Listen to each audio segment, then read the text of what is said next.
Okay, let's head back in.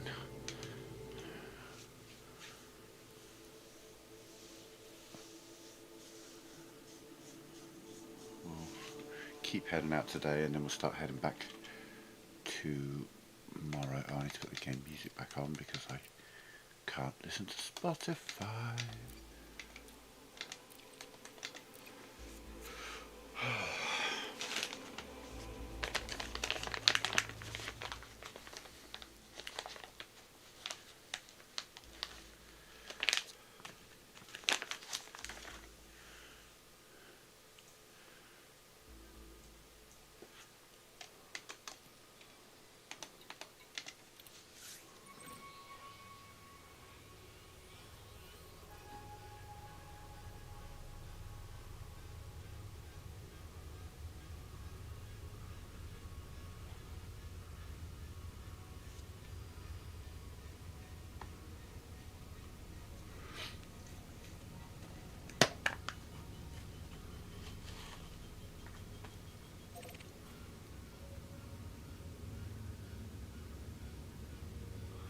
So it's plotted the route, but that is the sound of it double checking the route, and we always wait till the double check is done.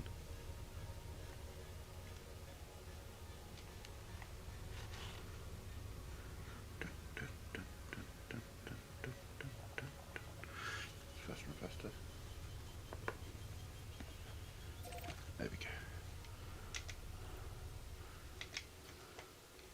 That's what we're waiting for.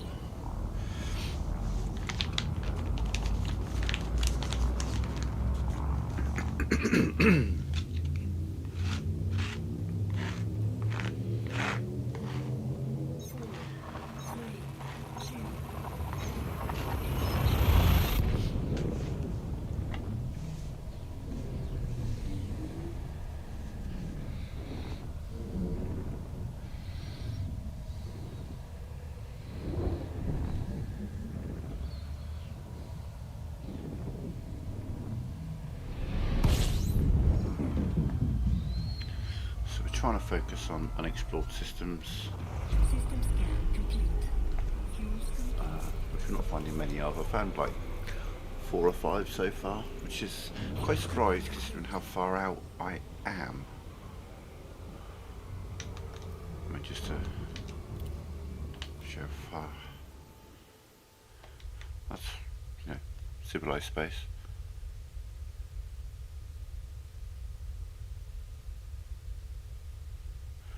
Done, but he didn't do anything, didn't I? I don't know what you're quoting there, buddy. Sorry.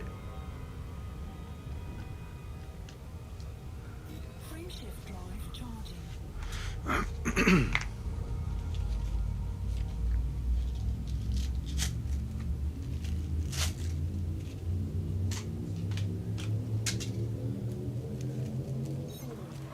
How you doing, Jester? You alright?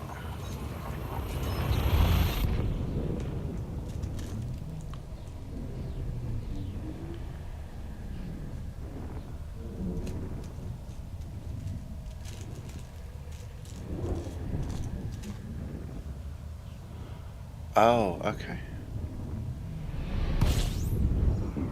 The unexplored system. Okay, don't say the words. Good girl. Okay, 15 bodies. So 14 planets. 13 planets. We've got 2 stars. Yeah. Okay, so binary system. It's just a case of where are the planets?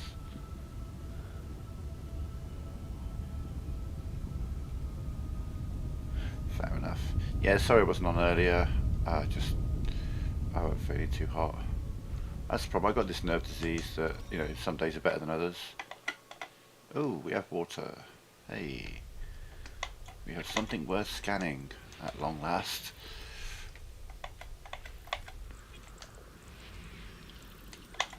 Just the one, but you know, take it.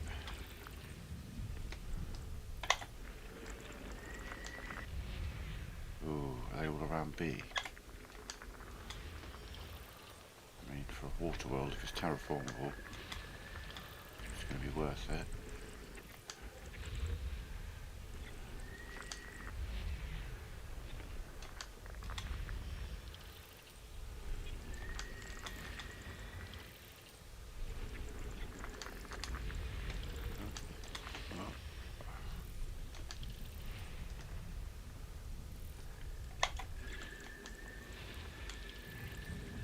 Oh,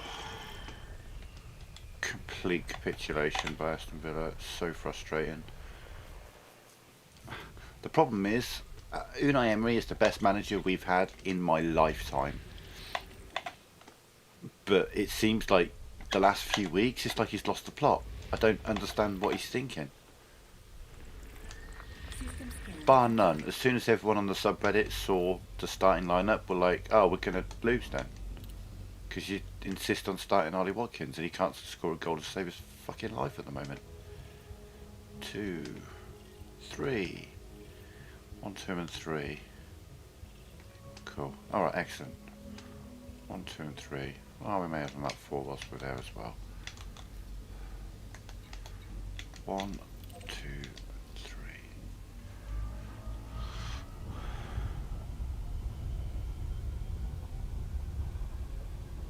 That makes this like a 2, 4, 7 or $8 million system.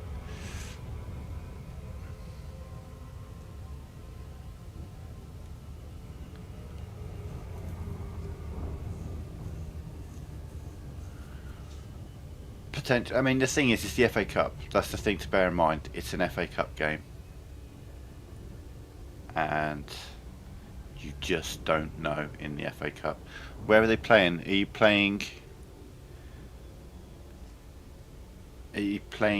at Wrexham or at Chelsea at Stamford Bridge? Where's the game being held? Because that's a big difference right there. Massive difference.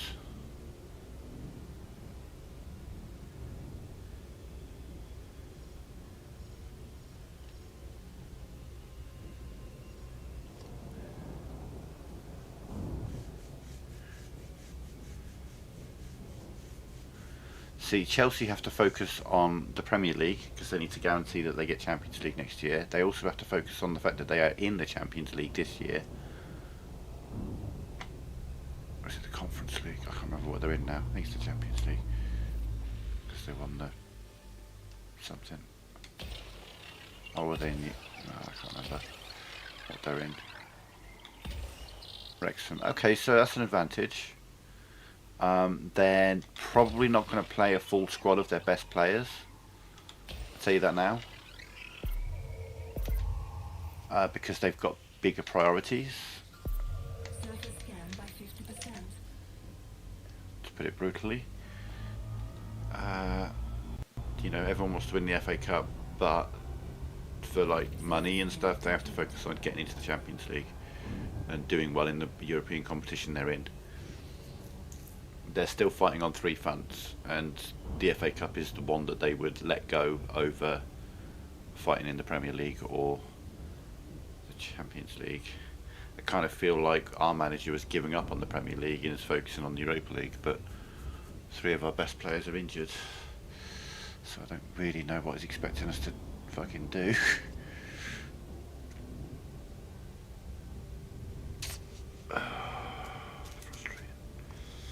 Yeah, playing at Wrexham is a big advantage. Chelsea are going to have bigger priorities. They're going to put some effort in, but don't be surprised if they don't feel like Cole Palmer and Reece James and shit like that. Nunez, whatever his name is. Ciao Pedro.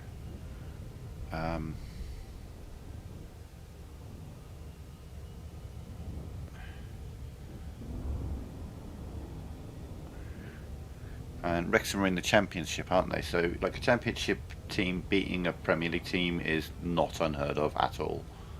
It's a relatively regular occurrence in the FA Cup. You know, it's when someone in like Division 2 beats a Premier League team. That's when it's a big, big upset. But just one league division separation, not really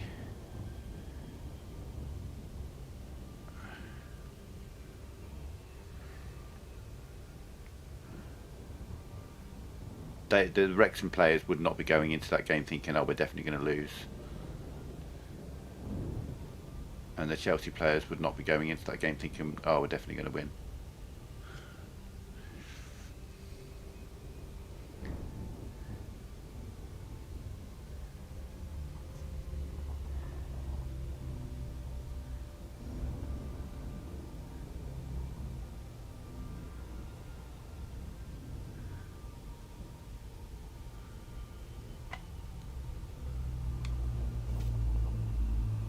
Yeah, that's what I mean. They're rising like crazy.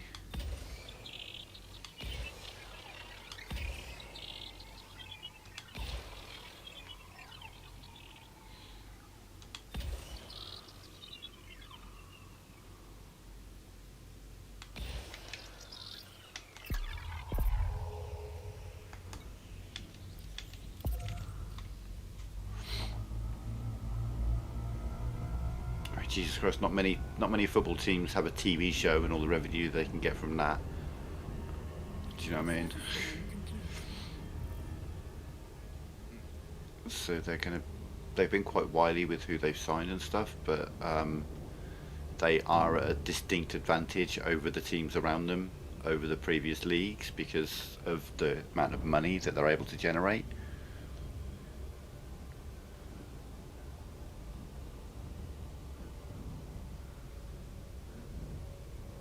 Well, see, the thing is, here's the thing: there's rules in the league about how much you can spend, and how much you can spend is directly proportional to how much you make in a year. And that's why that's where the whole Sky Six and Big Six concept comes from.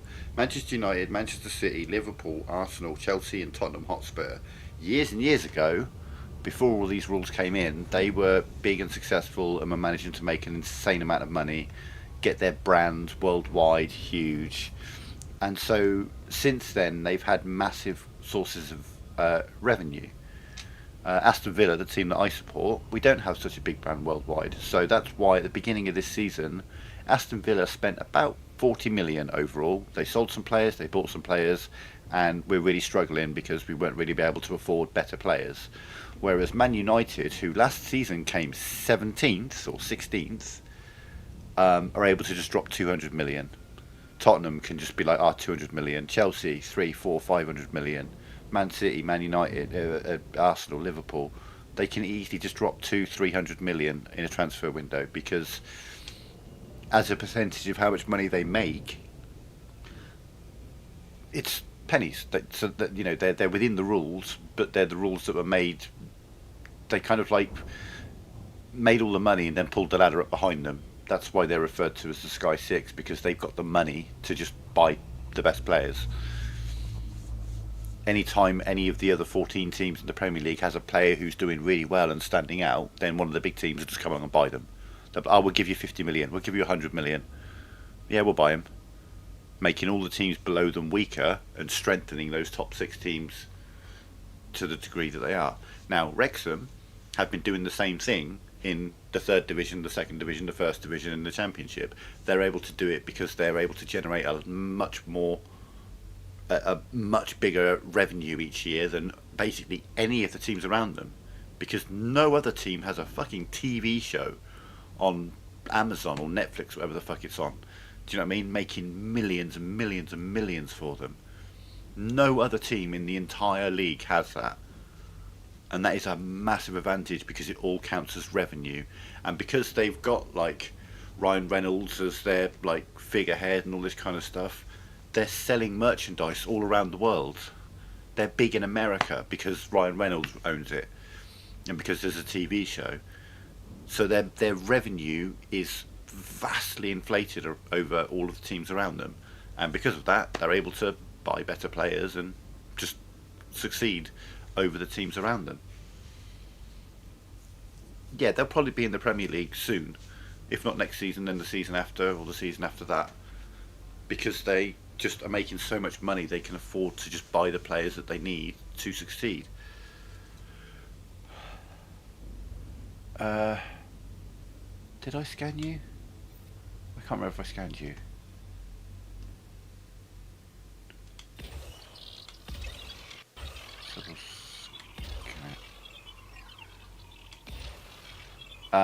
When they make it into the Premier League, I'll tell you now, Wrexham will be hated by the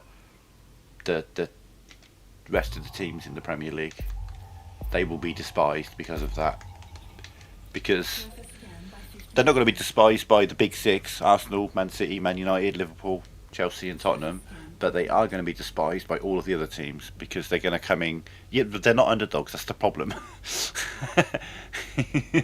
They are absolutely not underdogs by any stretch of the imagination.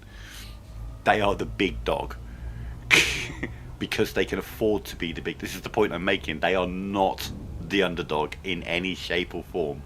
They are the complete opposite of the underdog.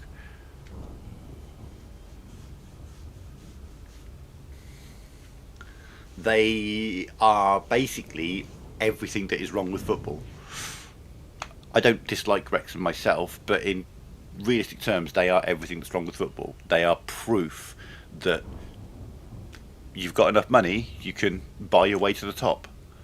That's exactly what they've done. They've proved it. They are the absolute gold standard of pay to win.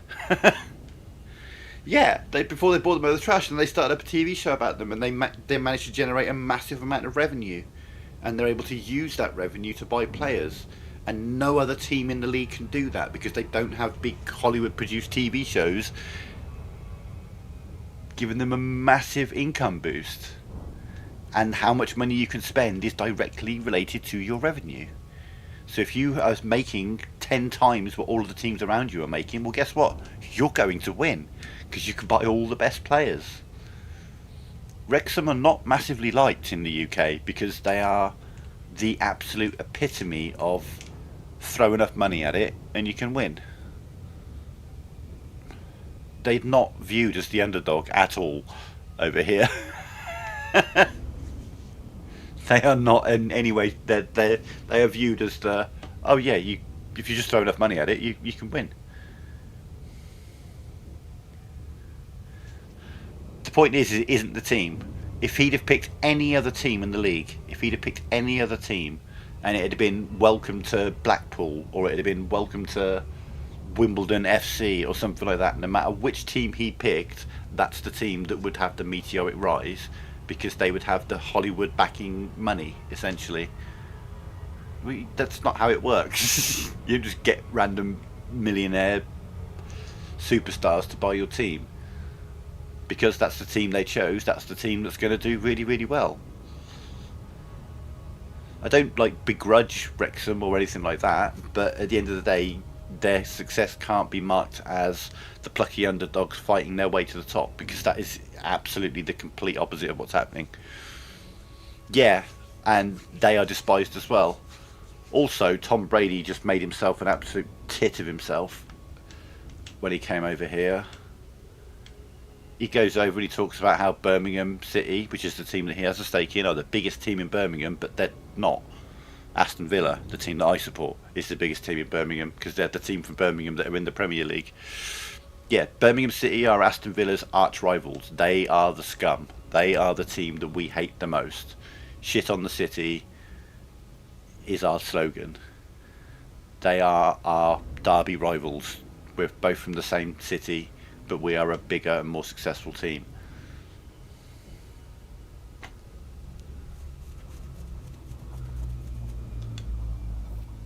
That is one of the biggest rivalries in English football, is Aston Villa versus Birmingham City. You've got Liverpool, Man United, and then Liverpool, Everton, Sunderland and Newcastle.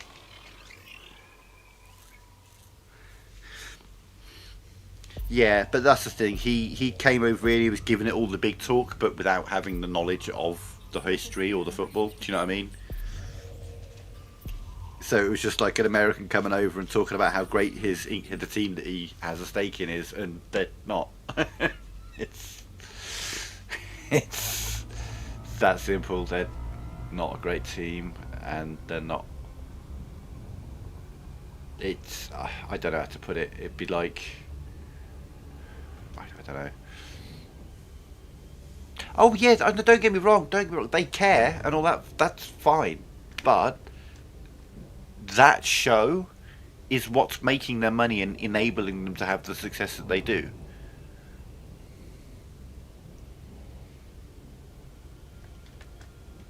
Yeah, that's fair enough for Ryan Reynolds and that, and good for Wrexham, but the lucky underdog thing doesn't work here in the UK for them, because that is literally the opposite of what they are.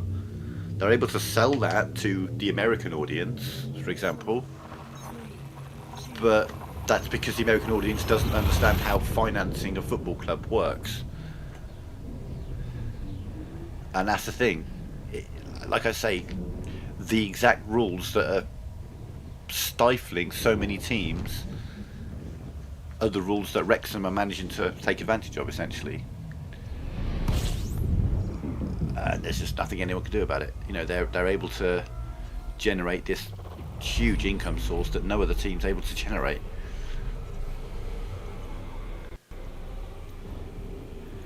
The thing is like, you'd think like the tickets would be where the money comes from for a team, but it's really not. The buying and selling of players isn't. It's shirt sales,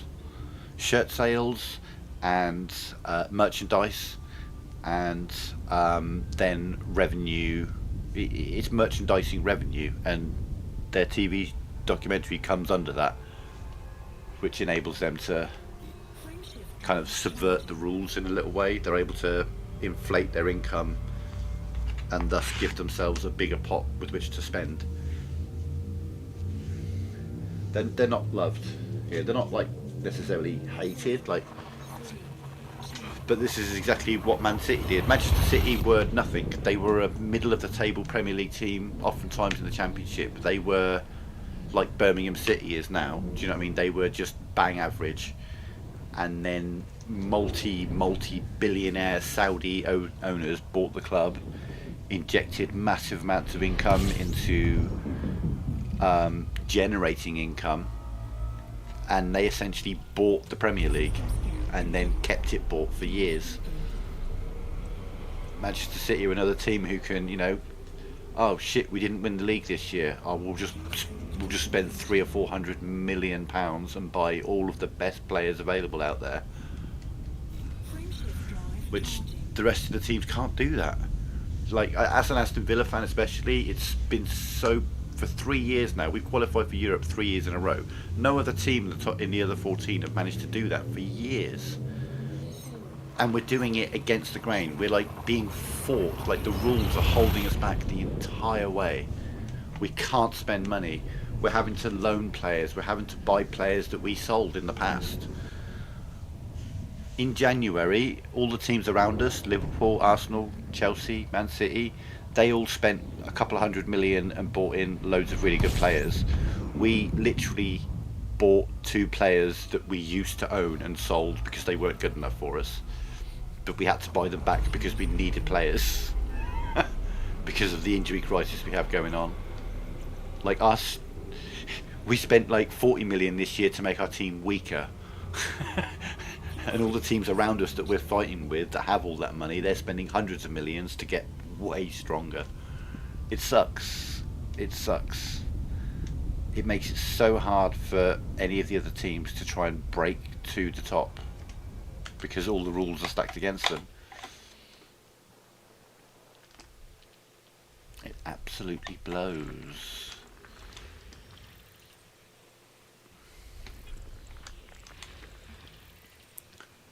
Like Tottenham, we use Tottenham as an example because they're a good example. They are currently 17th in the league. Last season they finished 16th. This year they're literally heading towards the relegation zone. But they're probably not worried because their revenue is so high that even if they get relegated, they'll easily have a team still that would be able to win the Championship and go straight back into the Premier League. It's not a problem for them. Aston Villa got relegated back in 2015. It took them 3 years to get back into the Premier League because we just don't have the revenue that these big international corporations of clubs do. It's just, money makes the world go round. It's just how it is.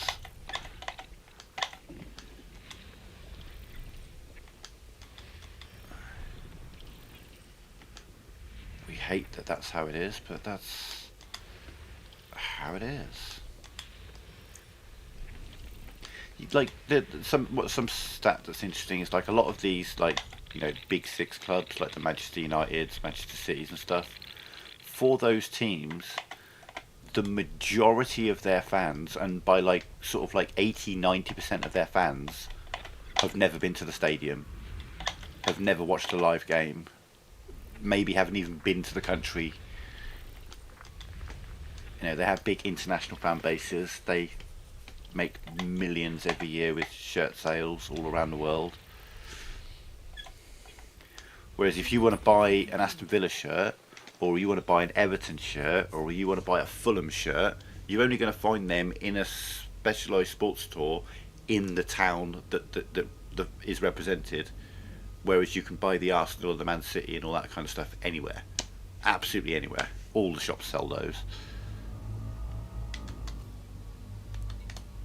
But none of the shops sell, or very few of the shops sell. 2,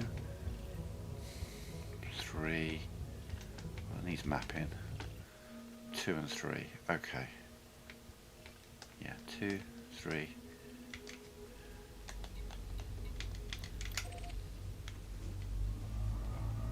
It's just the way of the world, It happened in the 90s. Back in the 90s, they were the best teams in the league.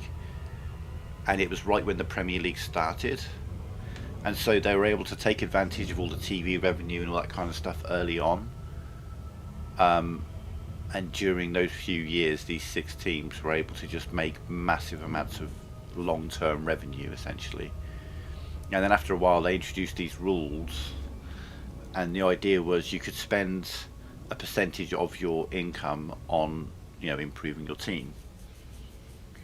But these rules weren't thought through. They were essentially, like I say, these 6 teams just pulling the ladder up behind them and just, they could blow a couple of 100 million every year, and all the other teams just can't. Newcastle, yeah. Like they're like both Villa and Newcastle are in very similar situations. We both have very, very rich owners. I mean, ours aren't anywhere near as rich as the Newcastle owners.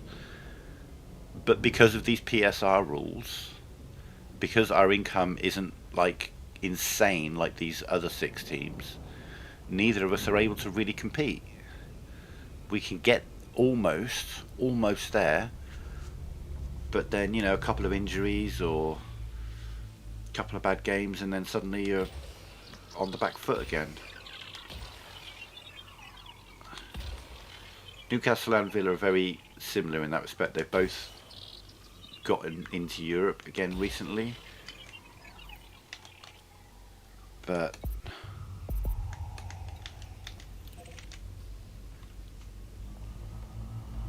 just aren't able to spend the money to strengthen the squad. Like, Chelsea, Man United and shit like that, they've got like 30-man squads, and you could pick any 11 of those players and they're like players that would make it into almost any other team in the league. Whereas like the Villas and Newcastles and stuff like that, they've got like an 18 or 20-man squad. You get a couple of injuries to core players and then suddenly you're wrecked. You've got to kind of rethink your entire season. Whereas, like, your big name teams, they get a couple of injuries. Well, oh no, one of our superstars is injured for a few months. Alright, let's just get the backup superstar off the bench. Do you know what I mean? Oh, he's injured, well, let's get his backup superstar. Or one of the other 6 backup superstars we've got sat there on the bench just waiting to come on. Whereas all the rest of the other teams go like, well, I've got a guy from the academy, he's 16 and he's played 1 game in his life. It's just a 1 Premier League game in their life.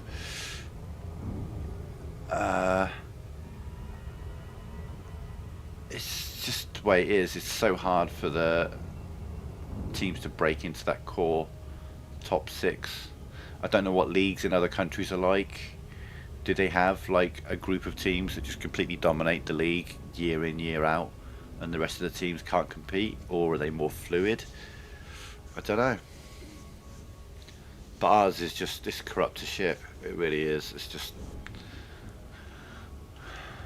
you can't get Can't catch a break. Can't get... I'm passionate about this. My only problem with team, you got like a couple of teams that are just so far and above everyone else that the rest just can't compete. Yeah, it sounds about the same. Yeah.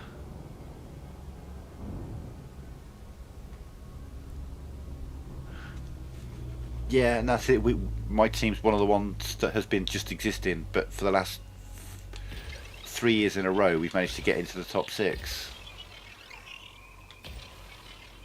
Well, we came 7th, but qualified for the Conference League. Then we came 4th. Then we came 6th.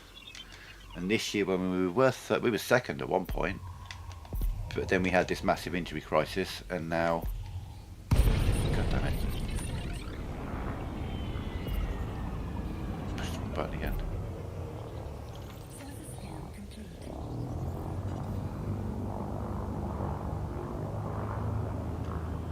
Oh God, yeah, like American football, American leagues.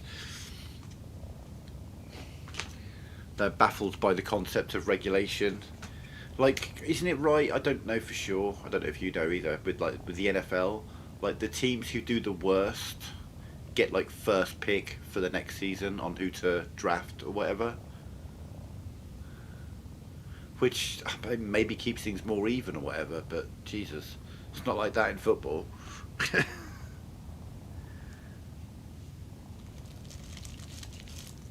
If you win, you keep winning because you make more money. If you don't win, tough shit. But yeah, there's nothing to lose essentially. You know, it's a big problem getting relegated. You know, you lose out on big income, which means you're able to buy less players.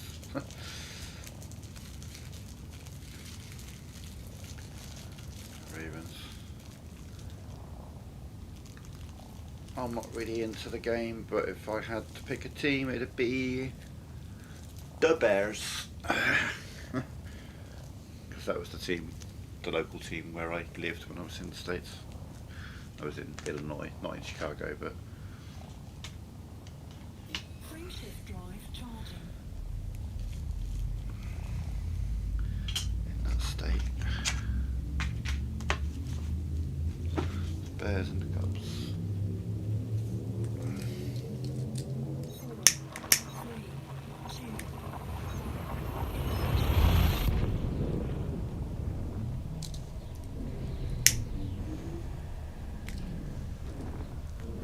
I mean, if you want any more sign that football as a whole is corrupt, just look at the fucking, what's his face, Infantino, the FIFA president,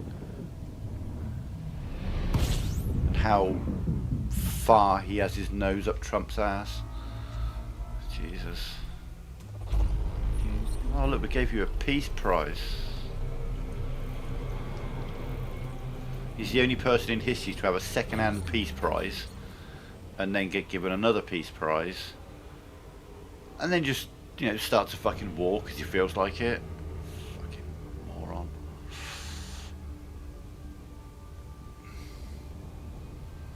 America has lost the plot.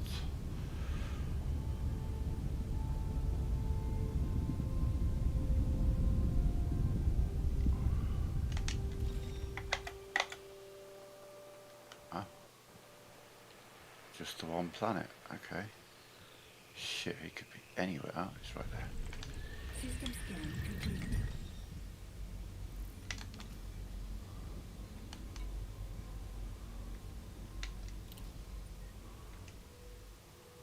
I tell you now, as one, I would say most, like, I don't know, like English fans or whatever, they would probably rather watch World Cup games in Mexico than in USA or Canada. USA because of they're just not a footballing nation.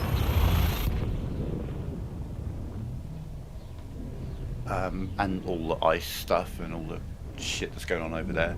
Canada, we love Canada. Everyone loves Canada, but again, they're not a footballing nation. They're a hockey nation. I don't know if Mexico is like a fully football nation, but I know that football is a big thing in Mexico and is something beloved. There is a football culture in Mexico which there isn't in America or Canada. So, you know, we would know as an English fan or whatever that if we went to a game in Mexico, it's going to be much more lively. There's going to be more passion. The crowd are going to actually give a shit about what's happening on the pitch. And they're going to understand the rules and understand what's happening all the time. Alright, man. Have a safe journey.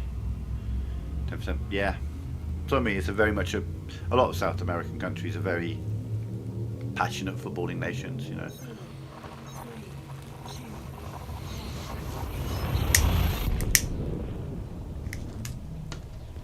But yeah, have a safe trip home, dude.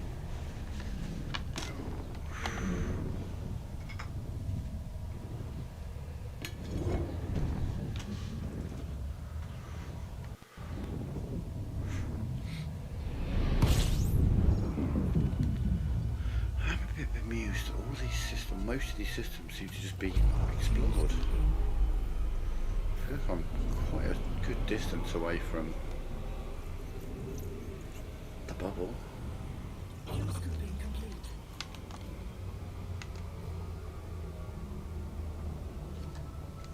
Frameshift drive charging.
Frameshift drive charging.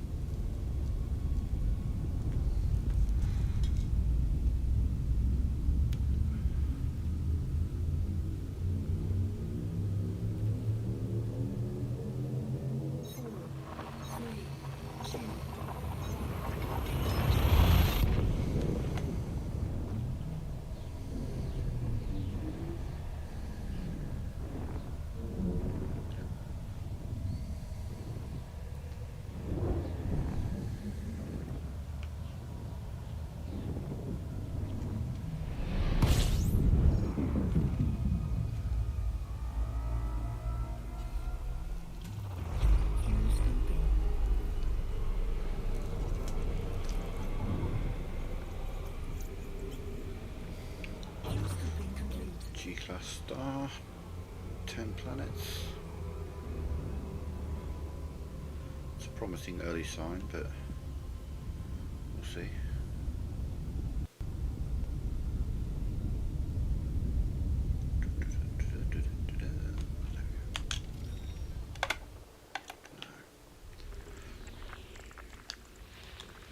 Might get some terraformables though.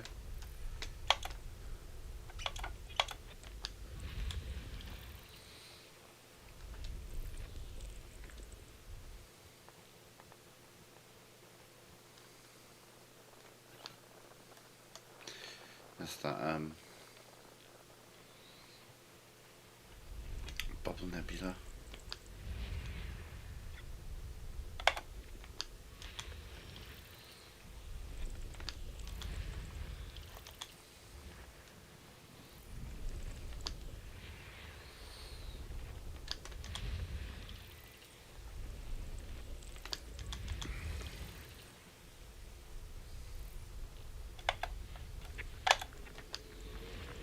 Oh, going green.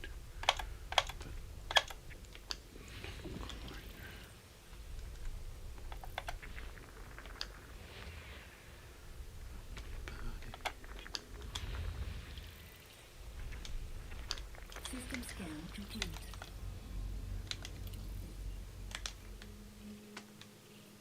Really?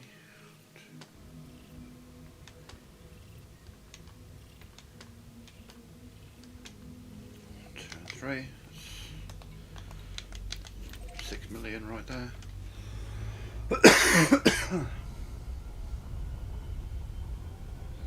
Oh look, we're heading in the general direction of the Bubble Nebula.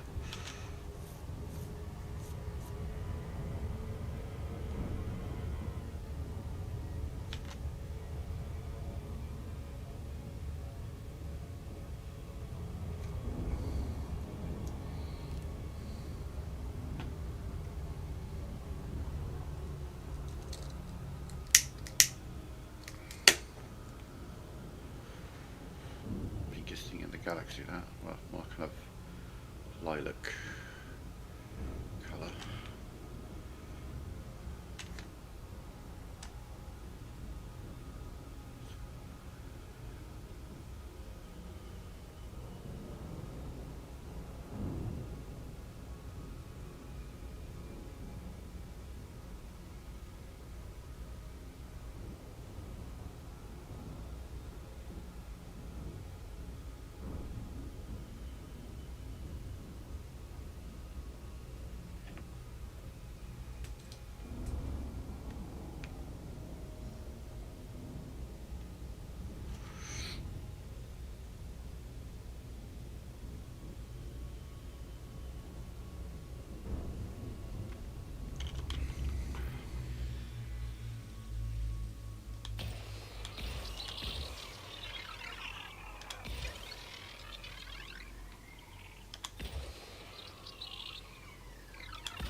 a second away from overshooting then.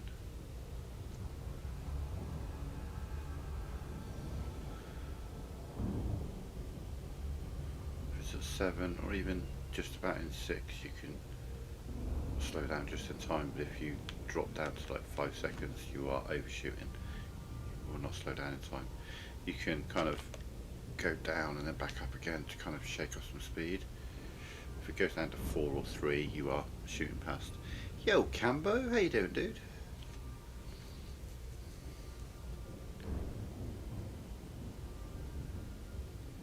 Haven't seen you in a while.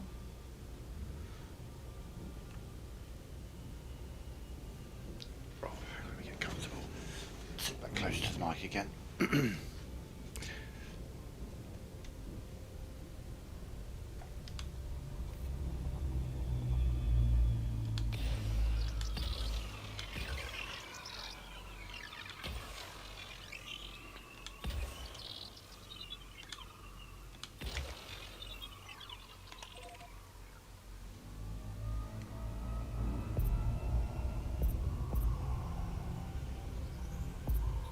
Surface scan by 50%.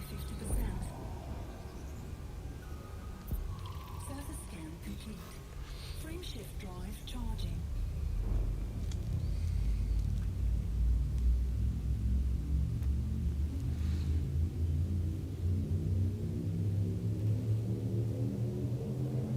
Four, three, two,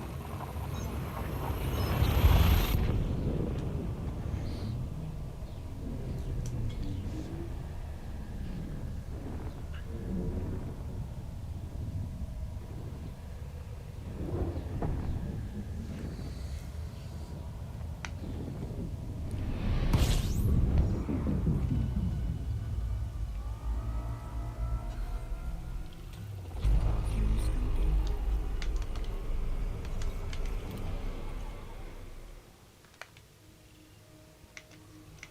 Fuel scooping complete.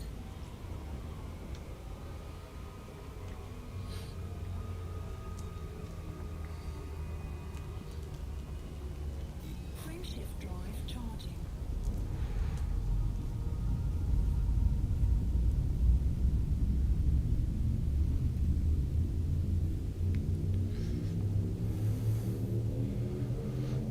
Four, three, two,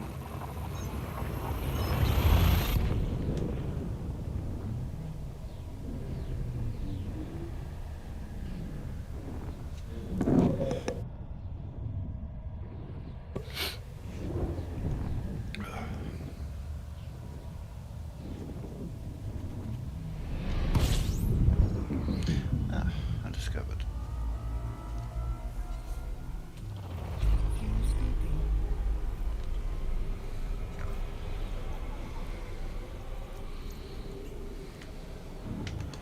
Fuel scooping complete.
System scan complete.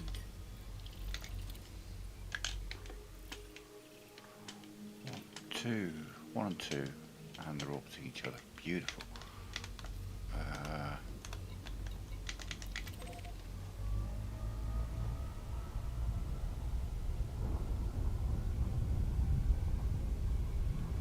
at that. Light reflecting off of each other, making it look really bright.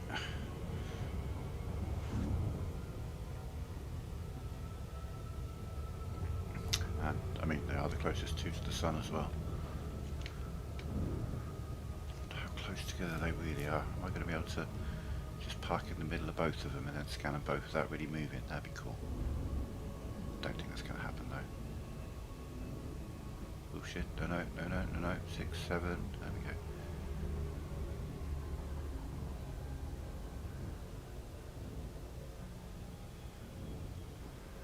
It's coming close.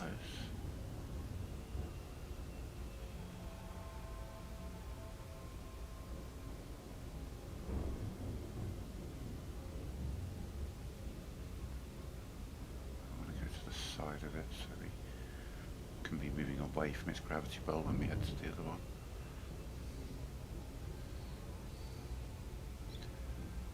Stay this side of the planet and boom. Oh.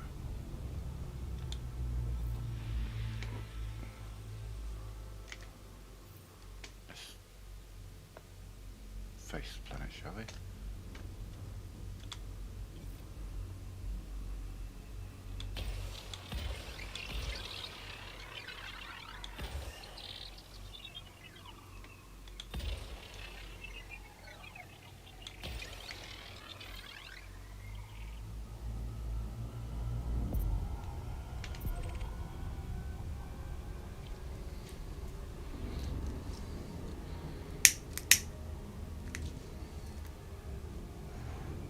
Surface scan complete.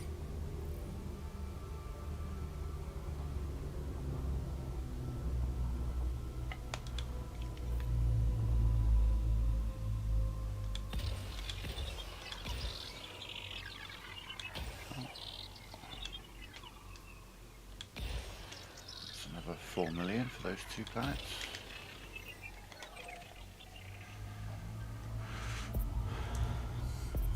Roughly, just under.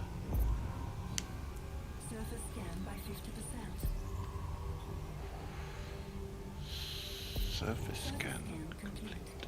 Frame shift drive charging.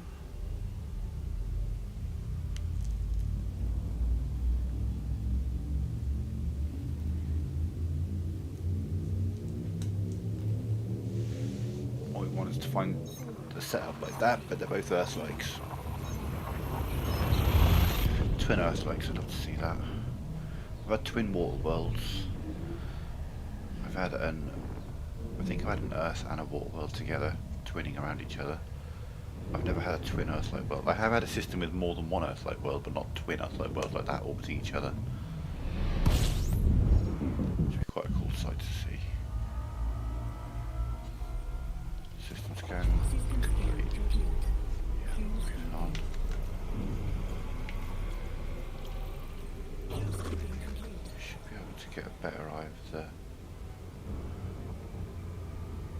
big purple nebula that's nearby. Let's see if I can find it.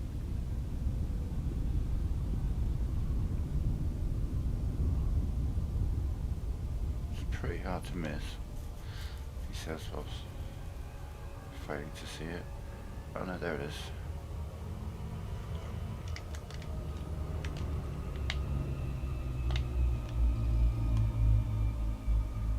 Bubble Nebula, which we are. I'm heading near it, but I'm not heading to it. Yeah, the Bubble Nebula's over here, but other people are going to go there. So I think what we're going to do is we're going to change our run. We're going to try and go towards, but not.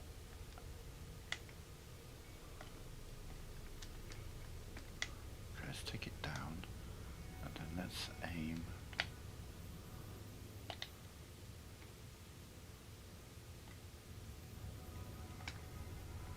Here. TTS, no.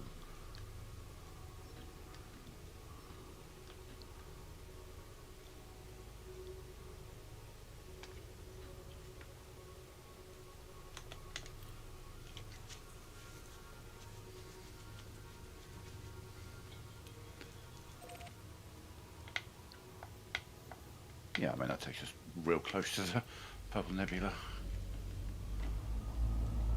Frameshift drive charging.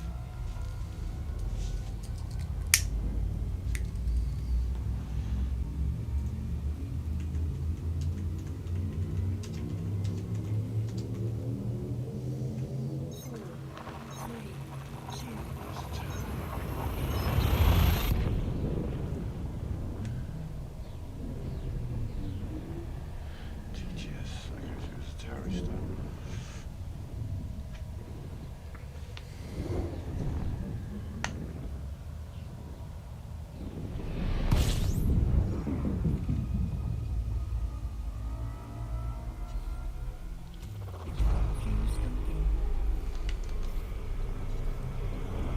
Interesting, okay. Fuel scoping complete. 10 planets, but only 2 been discovered. So I'm going to assume that's under old exploration, and they're going to be the higher value targets. They might just be high metal content worlds, but they could be water or earth-like worlds. And they are high metal content worlds. Okay.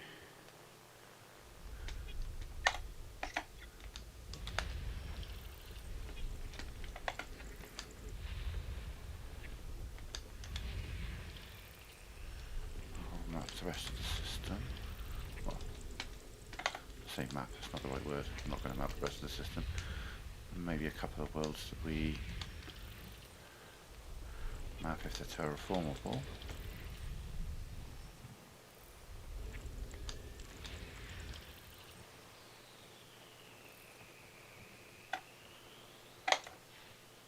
Oh shit, but they ran the star.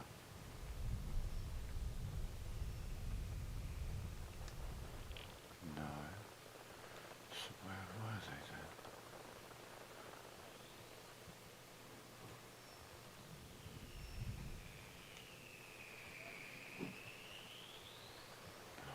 Okay, under the horizon. Oh, yeah, there you are. Horizon. Oh, it's a plane. Horizon. System scan complete. Really not the right terminology for deep space.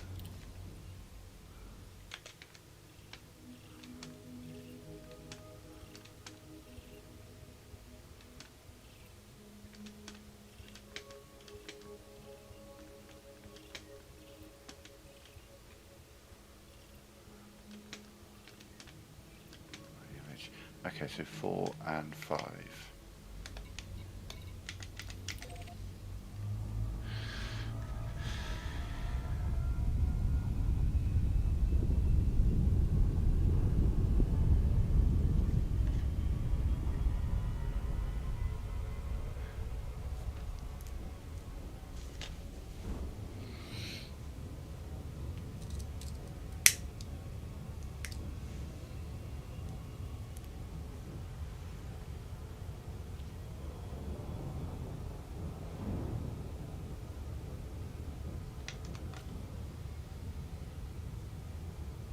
Damn.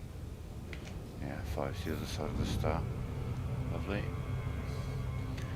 So, on the bottom of my radar, on the left side of the sun, that will be the other planet we're going to. I would, if I had to hazard a guess, that'd be the one.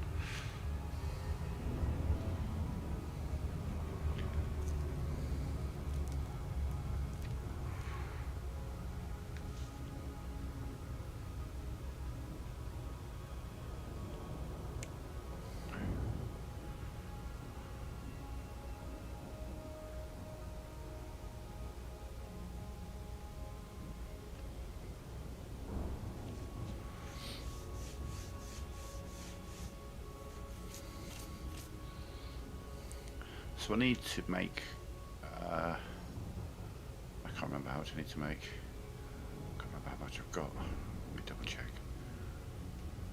A sec.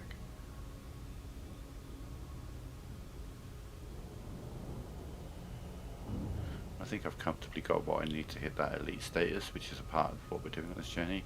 But I'm also looking to make a nice chunk of money so that I can buy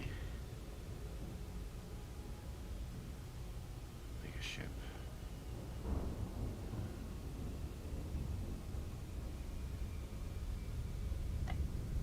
Well, pay attention.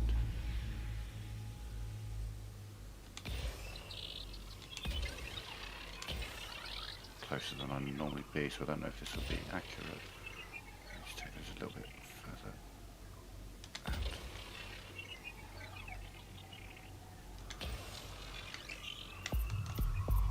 4 and... Oh, it's not the planet I thought it was. I just thought it. And it answers the question, how much do I need in terms of exploration data? Surface scan complete. Just over 100 million, okay. More than I thought. I think I've got 100 million off this trip so far. No. We haven't found any Earth light for a start, so... Though that's not where most of your money's made. Oh, excuse me. Quiet one tonight, nobody watching.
Frameshift drive charging.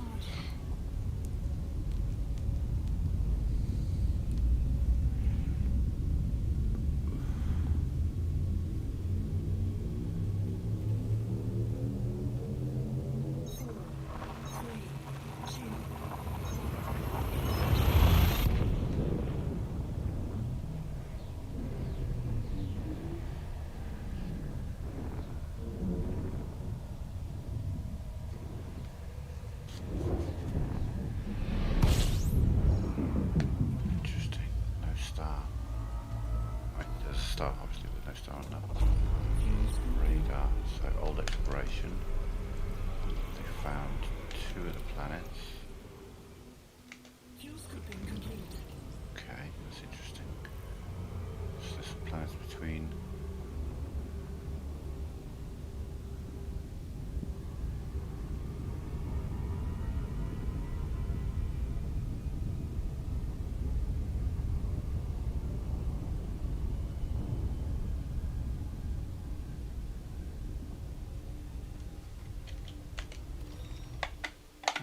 It's a water world here, lovely. Hey birdie. A ringed water world, hell yeah. Oh, that's one of the ones they discovered. Hasn't been mapped though. So that's nice.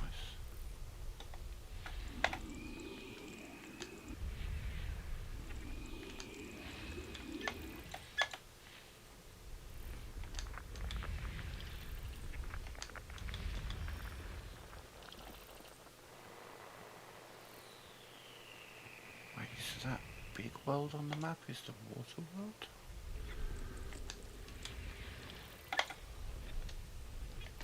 System scan complete. That's the water body. That's not going to be terraformed. It's massive.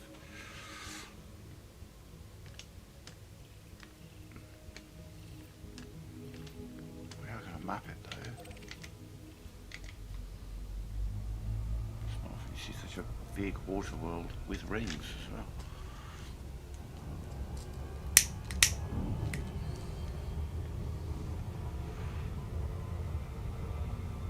So we'll map the rings whilst we're at it.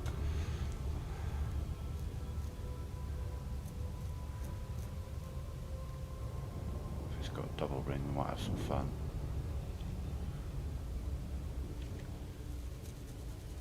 See if we can get above the ring. I can see the ring at the moment.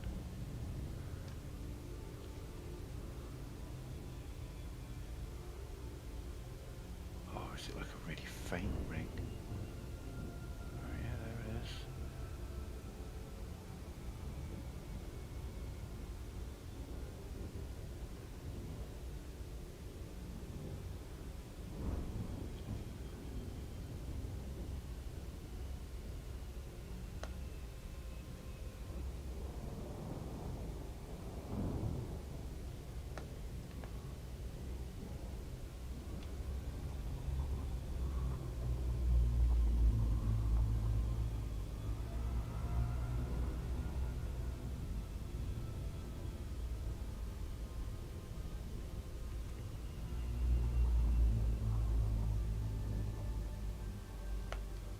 How many probes are you?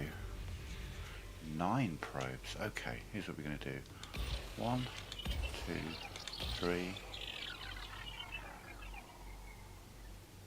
4, 5, 6, 7.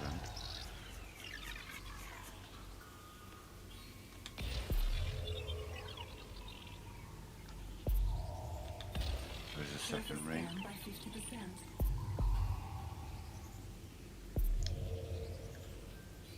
Surface scan complete.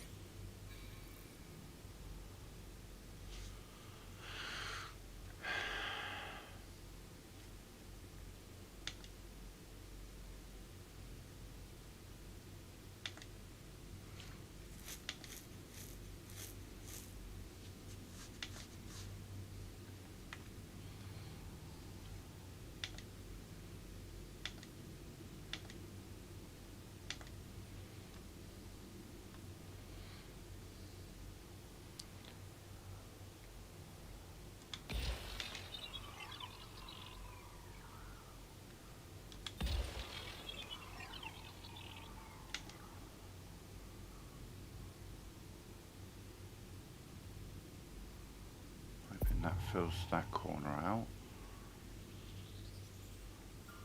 And then you should land about here. Yeah, 88. Oh, you son of a bitch. God damn. Missed my efficiency bonus. So we're looking at the back side. I've just fired that around. That should curve around and land pretty much in the centre of my circle there. Should. Just gotta wait for it to land. It didn't land. Son of a bitch. Okay. I've missed our efficiency bonus, so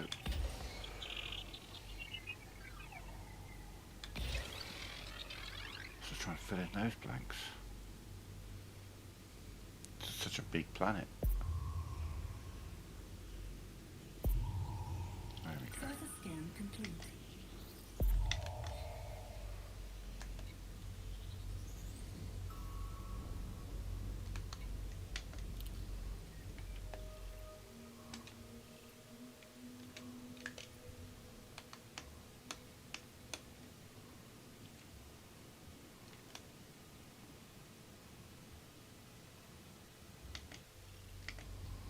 Cool.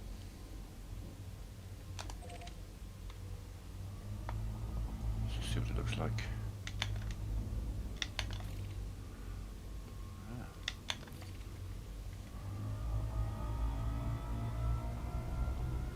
Frame shift drive charging.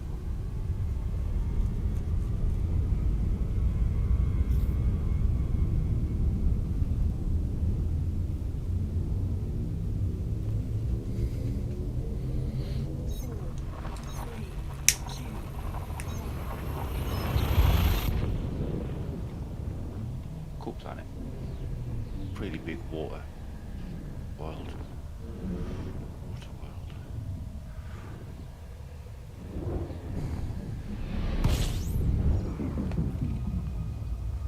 Discovered system. Fuse complete. 6 planets.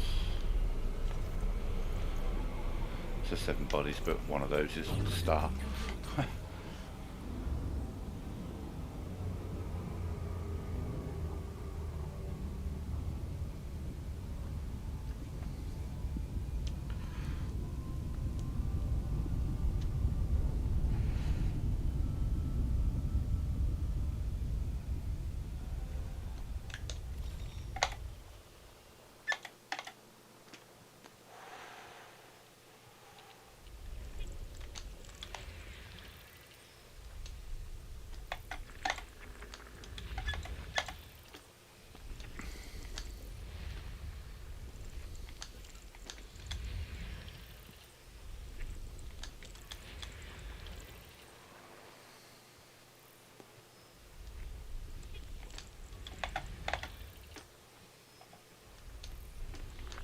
System scan complete.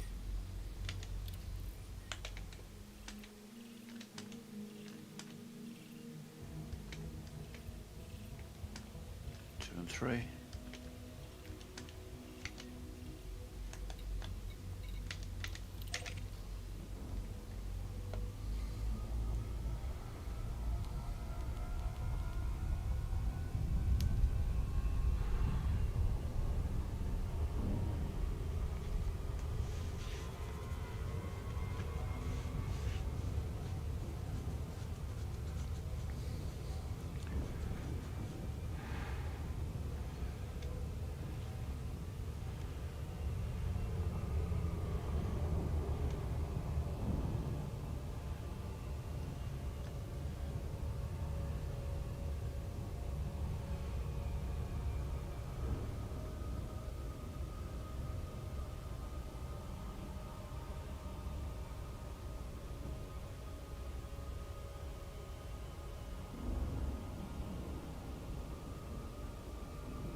scan by 50%. Surface scan complete. Frameshift drive charging.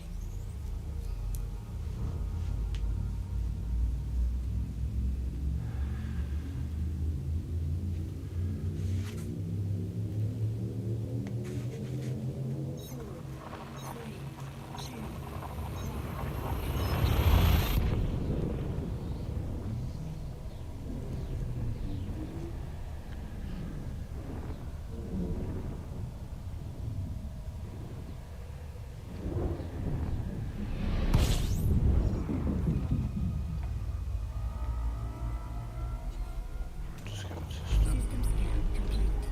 Mind. Scoping.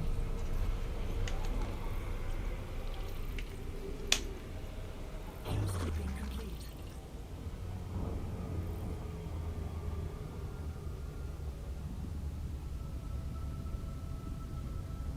Frameshift drive charging.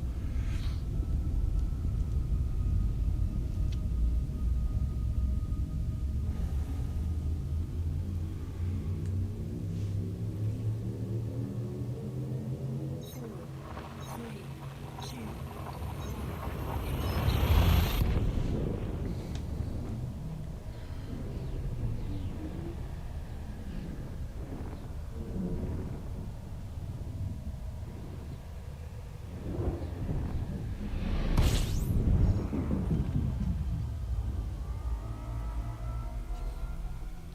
two, fuel scoping.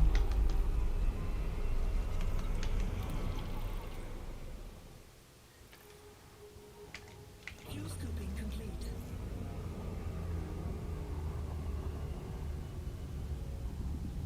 Frameshift drive charging. Excuse me.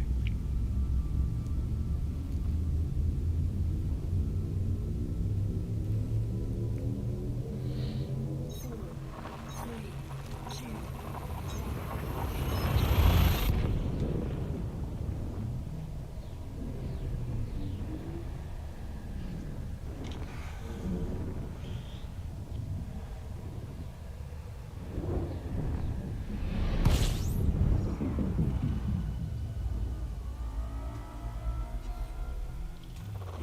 fuel scoping.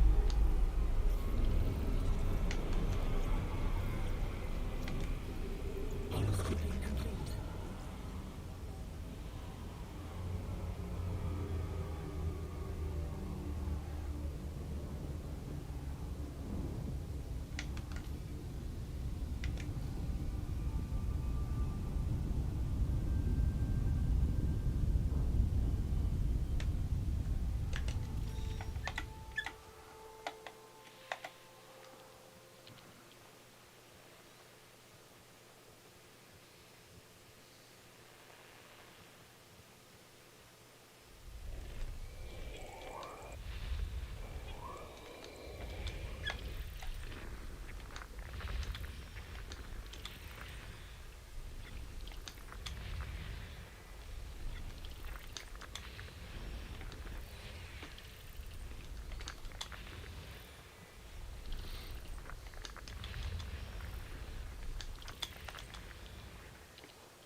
System scan complete.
I'm just going to scan this planet, then we're going to make a cup of coffee. Oh, interesting. Maybe these orbit lines gonna go past them, or are they? Okay, so this star and its system are orbiting around the primary star and its system within the confines. So, like the planets of the main star, by the looks of it, could potentially rotate around the outside of these, which would then make you wonder how they wouldn't get caught in the gravity of this star. I'm going to open the orrery in a sec and have a look, because that's pretty interesting. Normally you would have like the planets that orbit the primary star, and then the secondary star would be beyond the outer reaches of those stars, but it looks like this line here, there's at least one planet that comes around the outside of this system, this secondary system.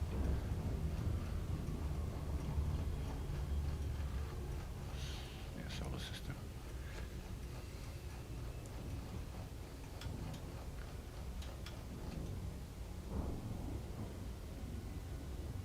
Let's see how close that. So is that last planet AB? Yeah, AB1. So you rotate around both of them. That's fascinating.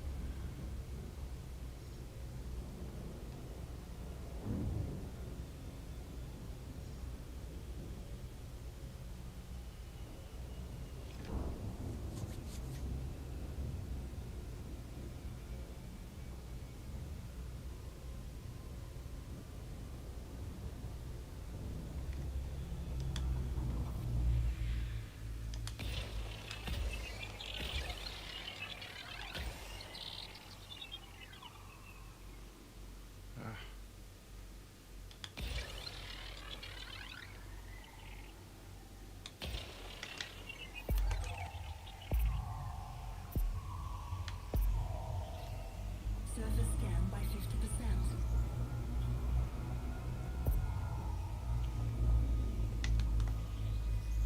Surface scan complete.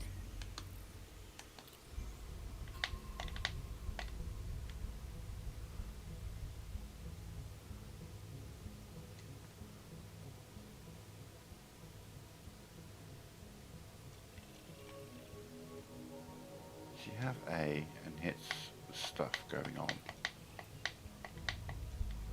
and then rotating around that is B, that rotates around here. This rotates around here, and then this bad boy, this gas giant and all of its planets. Whoa.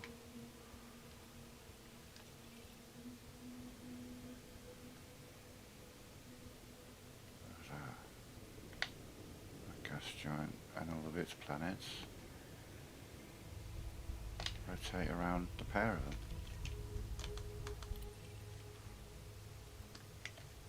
Pretty cool. Yeah, I'm just gonna go make a cup of coffee. I will be right back.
I'm back, sorry about that.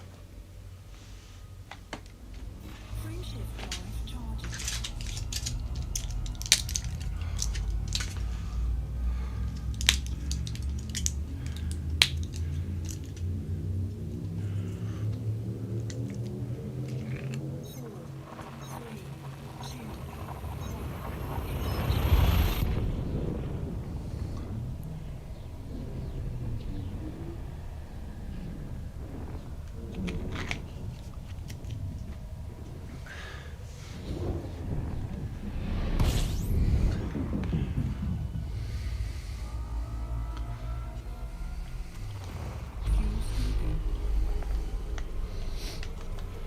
Okay, well, no one's been here before.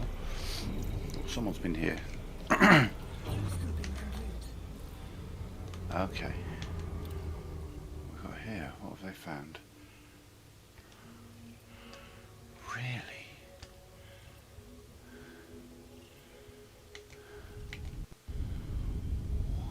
It must be just ice then. Here.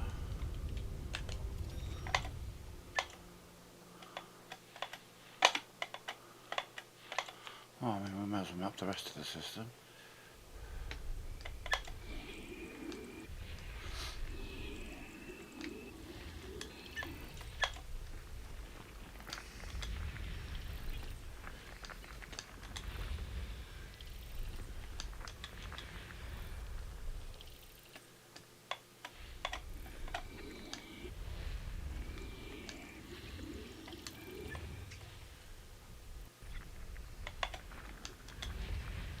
Yeah, it's all gas and ice to be fair, but there's some undiscovered stuff, so it's ever so slightly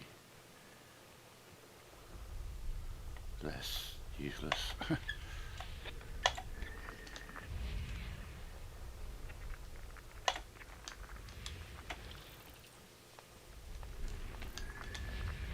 Whoa. That's pretty cool.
So I'm the third person to visit this system, I think, which is crazy, considering where we are.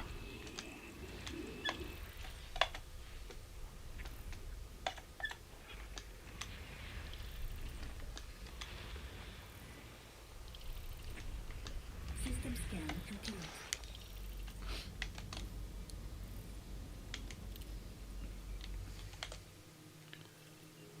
So Volkov came here and discovered the star, but that was it. Someone else, Sir Stigardson, came here and found that planet and that planet, but nothing else. And then I'm the third guy here and got the rest of it, basically. But considering where we are,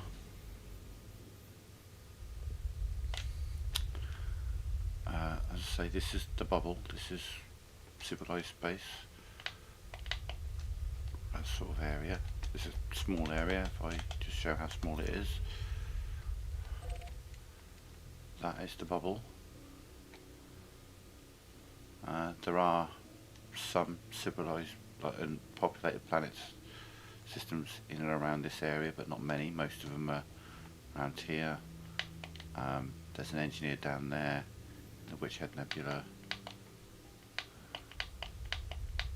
So most explorers, like people doing like the 5,000 light year exploration to unlock Paladin, Professor Palin, are going to, you know, kind of explore the nebula in and around here. Maybe head over to the Seagull Nebula or the Rosette Nebula. You wouldn't even have to go that far. Even come up here, and then more distant explorers. Then you're going to have like quite a large line of traffic heading straight here, because that's Colonia. If we zoom in enough.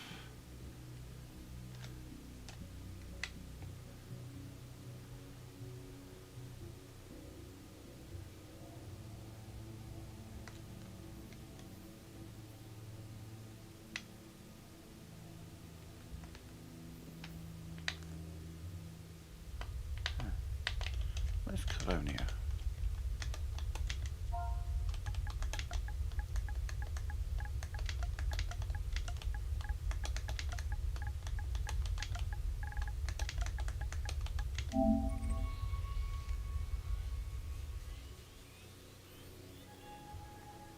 Yeah, this is where you'd think there would be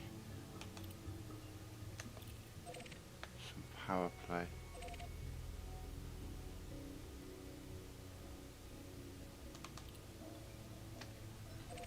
Wow.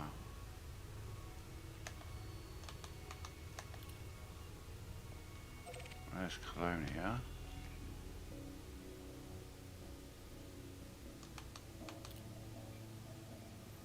Just outside of my jump range.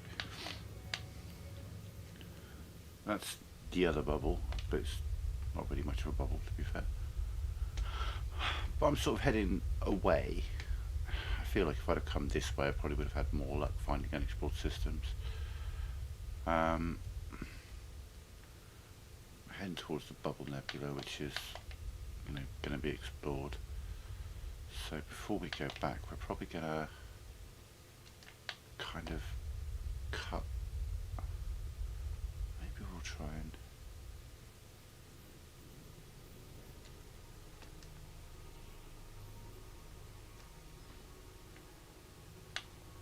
God,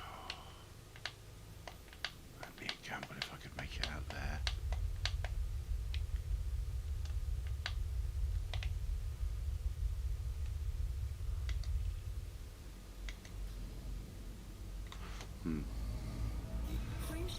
Anyway, yeah, I'm losing my point now.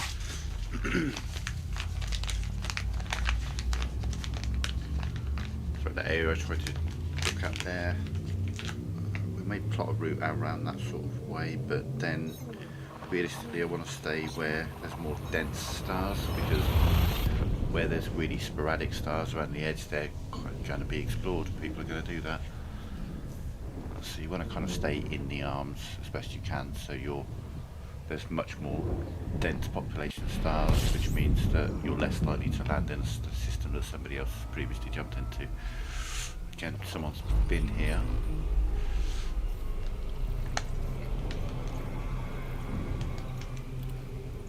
Fuel scooping complete.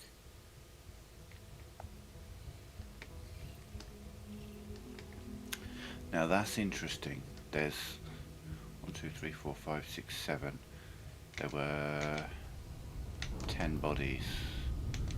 Those bodies are absolutely going to be 1, 2, 3. And realistically, in this system, that's going to be your Goldilocks zone. There is one.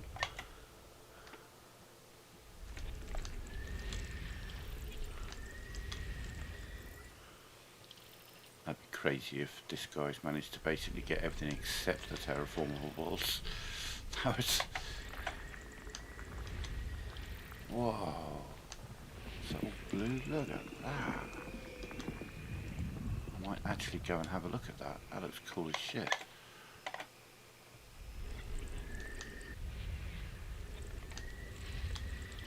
Oh, was that a ring as well? Massive ring around it. Another massive ring. Holy shit, it's like all the planets are ringed around here. Oh, maybe not. System scan complete. Let's have a look.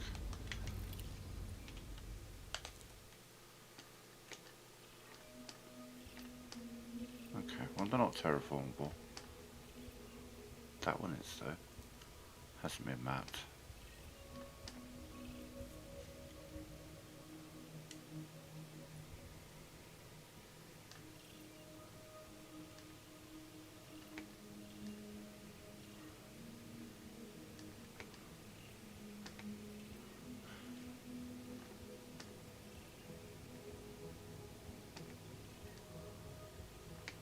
Kind of want to look at these two planets, so we're going to go to U5 and then we're going to go to 6 and 7 because they look cool. Photo op, you know.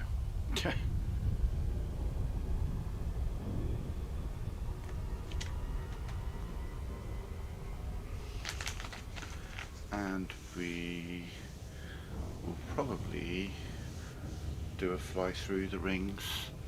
There's 2 rings around one of those planets, which means there's a gap in between the 2 rings. It's not going to look like a very big gap, but I should be able to aim myself and go through there fairly quickly.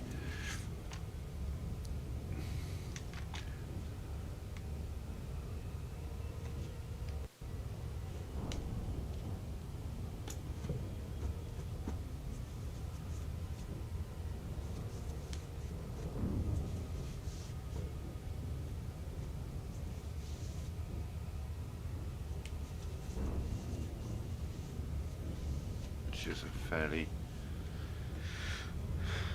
thrilling experience, I guess you could say.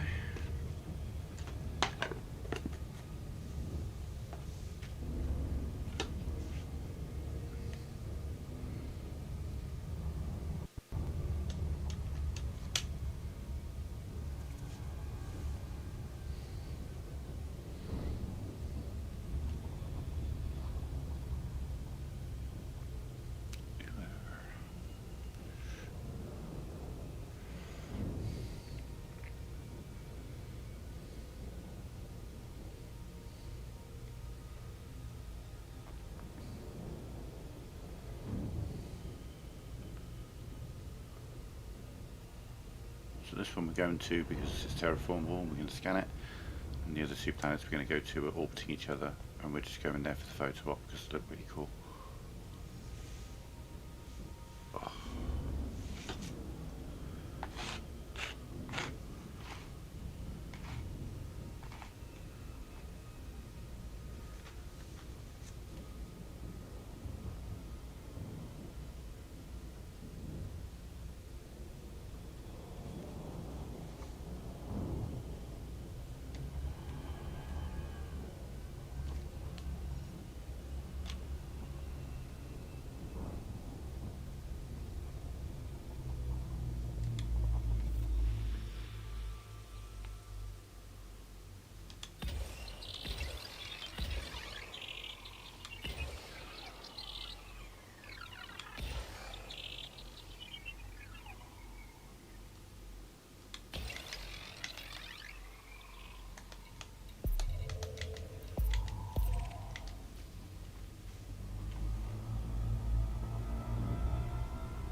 Surface scan complete.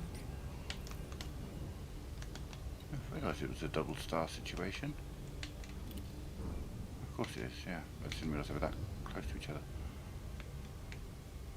The bubble nebula's looking brighter and brighter as we're getting closer, though the light pollution, I guess you could say, from the stars here is preventing some of the clarity.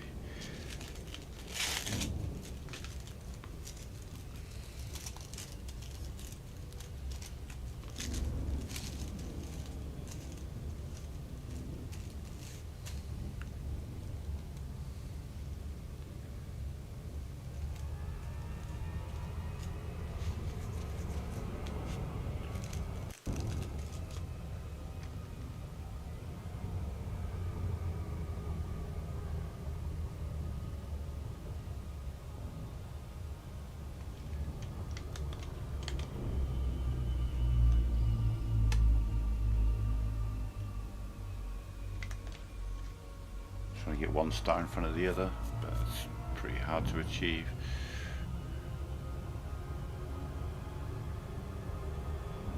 If I had it, to be fair, I think I'm past it now.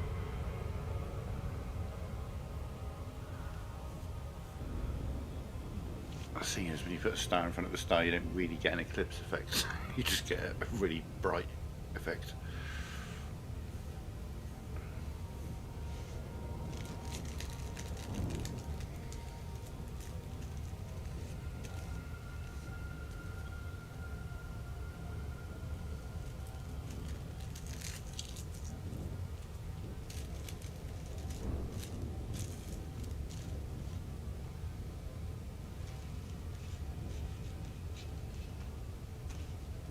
You can probably get closer and then line yourself in such a way so that you've got like an orange star with a white outline around it.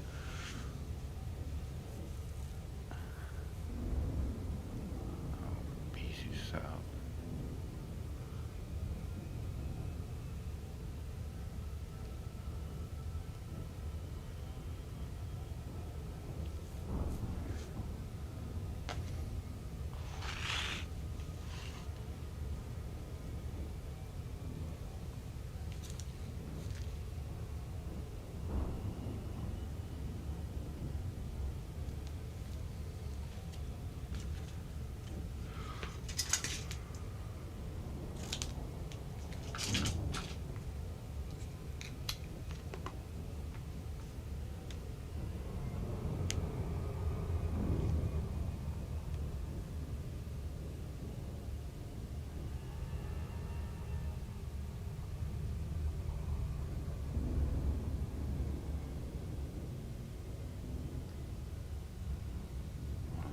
Further away from each other, doesn't it?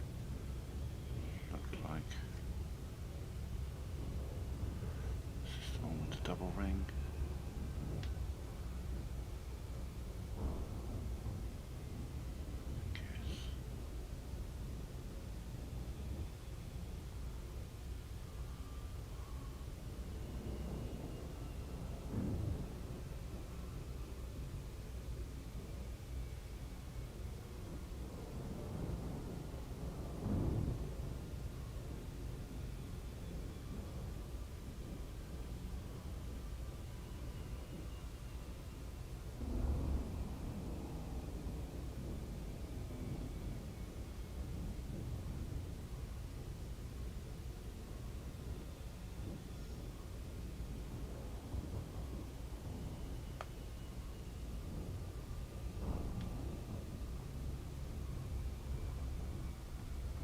It's not a double ring, is it?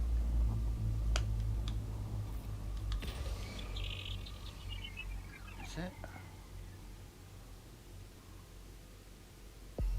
No, it's not a double ring. Surface scan complete. Looks like one. Oh, you're the one. You're the one with the double ring.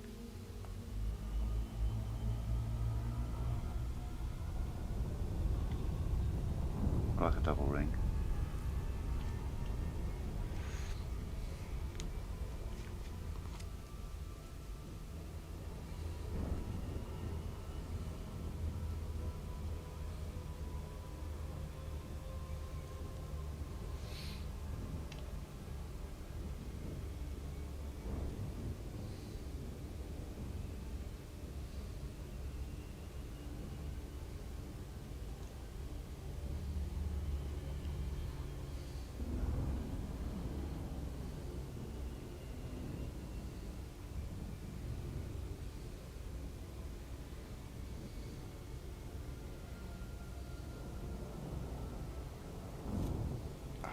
Does it have a double ring?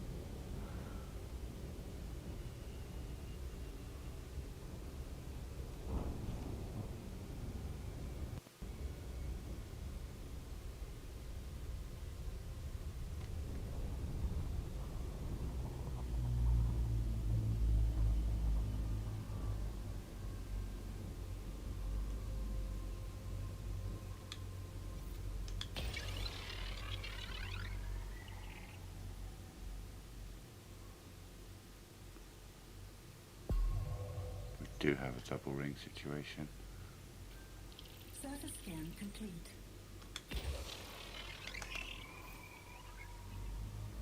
I love a double ring. Double rings are cool.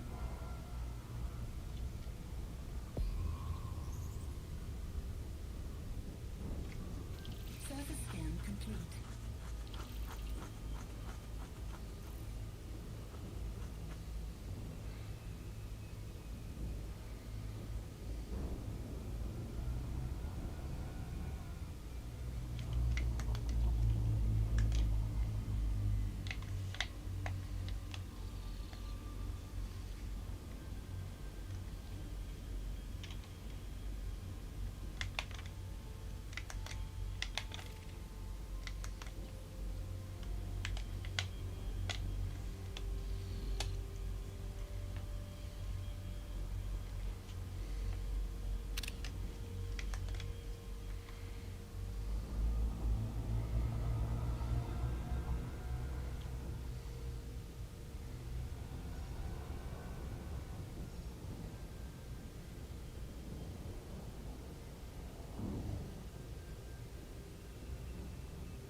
Never 100% certain.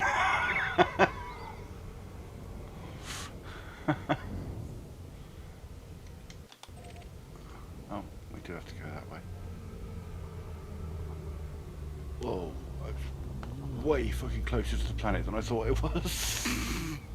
Shit.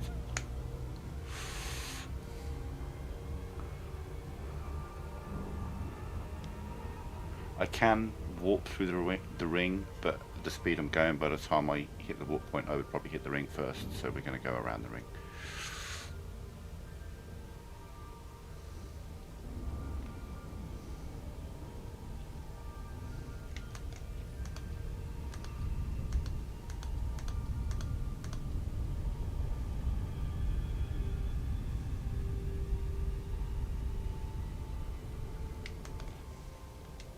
Frameshift drive charging.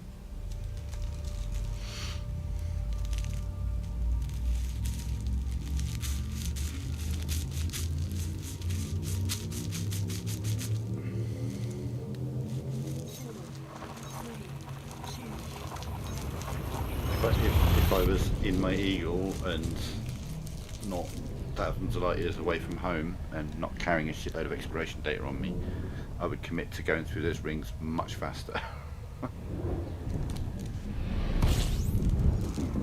Because if I do fuck it up, no harm, no foul, you know. I just respawn at the nearest station, rebuild ship.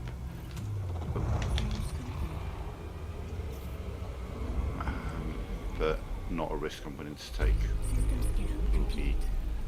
exploration data and stuff that I've got on me.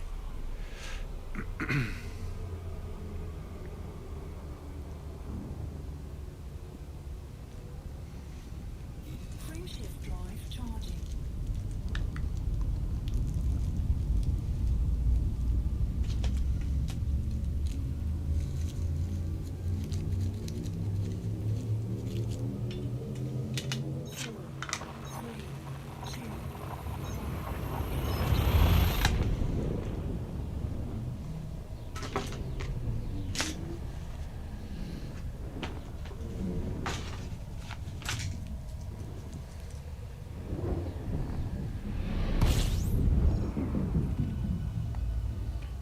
Explore system. System scan complete. Never mind. Scoping.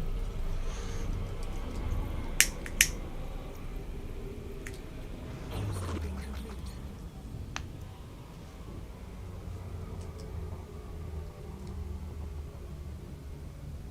Frameshift drive charging.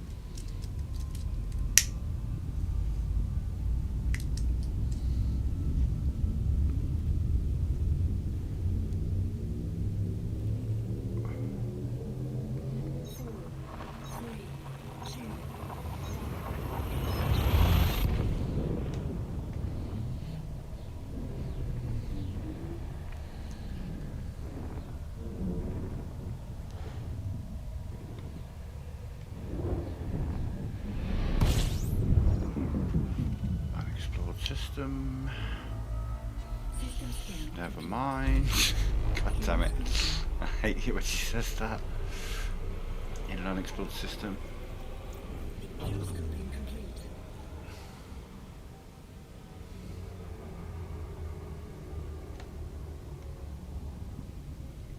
Frame shift drive charging.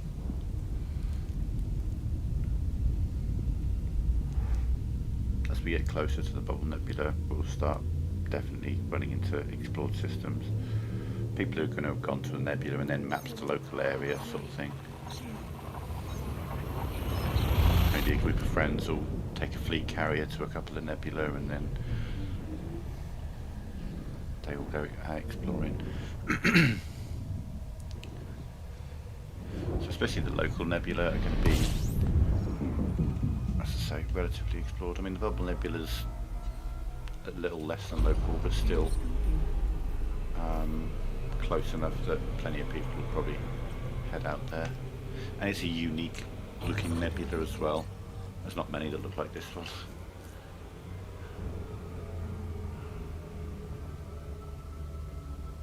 Literally, it's just like a lilac bowl in space. Hence the name.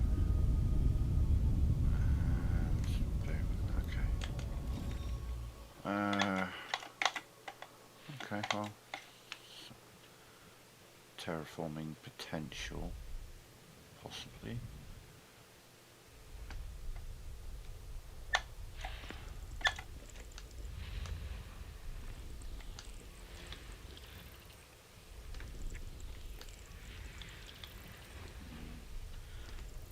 Maybe not actually. These two could be. You could be.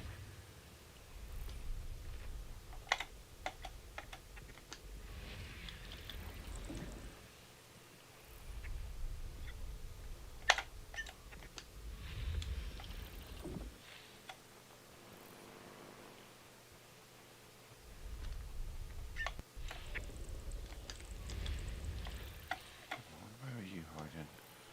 Okay, you're going to be, yeah. System scan complete.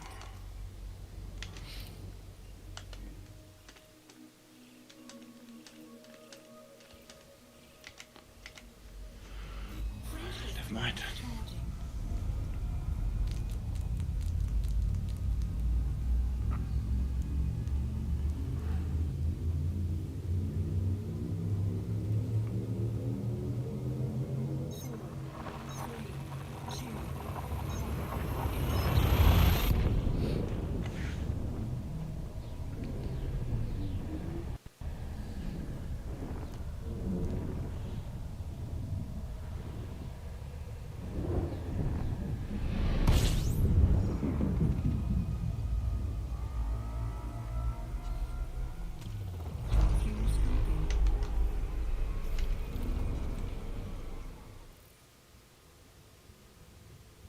Fuel scooping complete.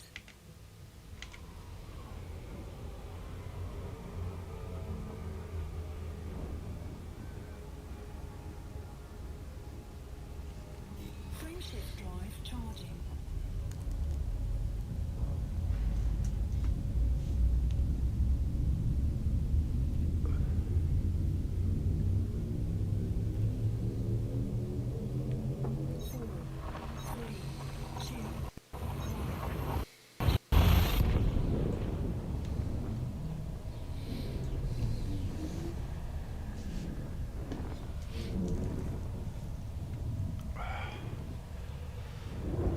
Pretty slim pickings at the moment.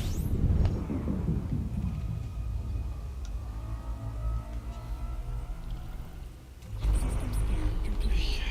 Fuel scooping. Lots of that, lots of, oh, no one's been here, but there's nothing here, so never mind. Fuel scooping complete.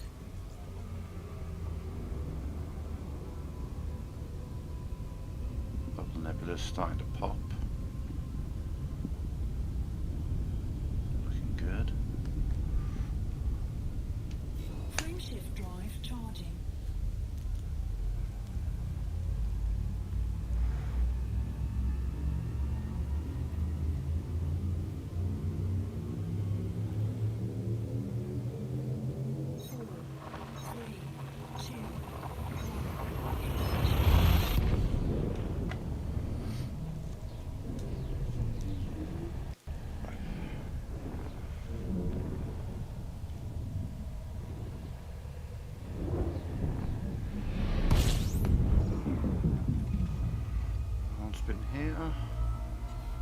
Survey says Fuel scoping. we have planets. Okay.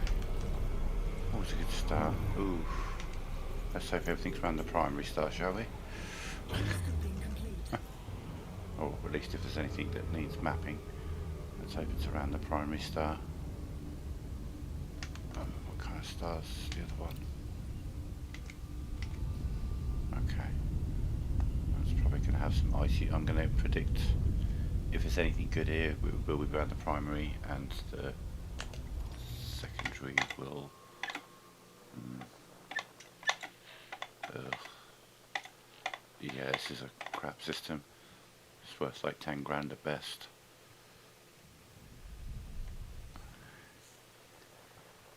Keep telling me everything's around. B.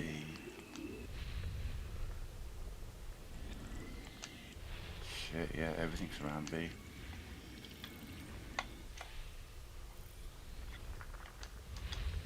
So there might be like 1 or 2 planets that aren't, but I think everything's around B. God, give me those asteroid clusters you see. Okay.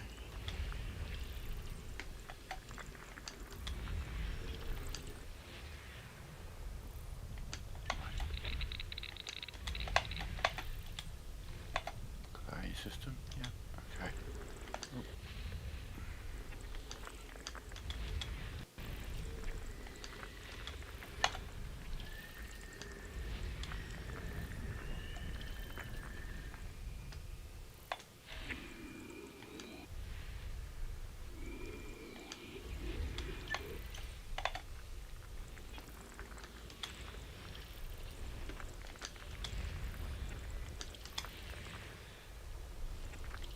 System scan complete. Yeah, just ice, ice, ice, ice, ice. Gas and ice. Frameshift drive charging.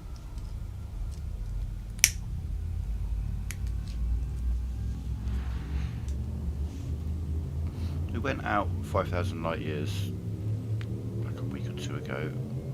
We've managed to find 2 Earth-like worlds, both water worlds, quite a few terraformable high metal content worlds. We found not a lot on this trip. I mean, I've got maybe 15, 20 terraformable worlds, 2 or 3 water worlds, no Earth-likes. Fuel scoping.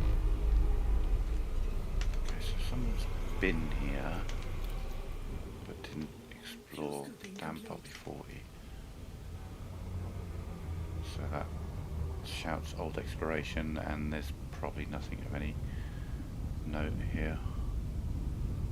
But let's have a look.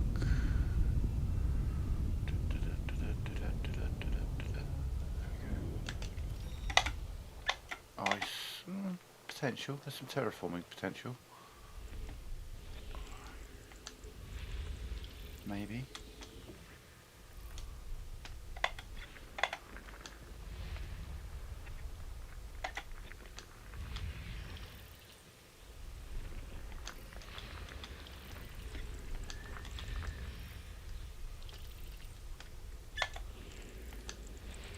Oh, there's 3 of them all together. Come on, all be terraformable. I dare you. All like if one of them's terraformable, they're probably all terraformable.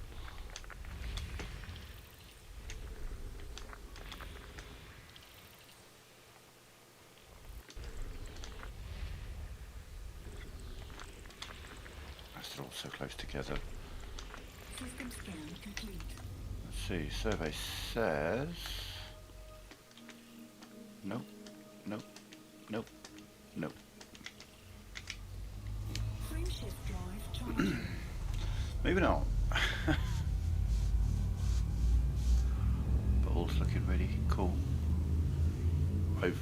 My final destination on this particular route is in a star system that's right next to that bubble, so that should be pretty big.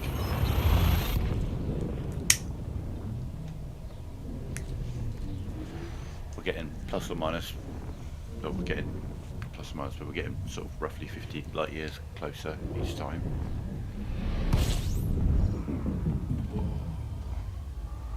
I saw that secondary star as well. What aim this make? Give me an exclusion zone, please.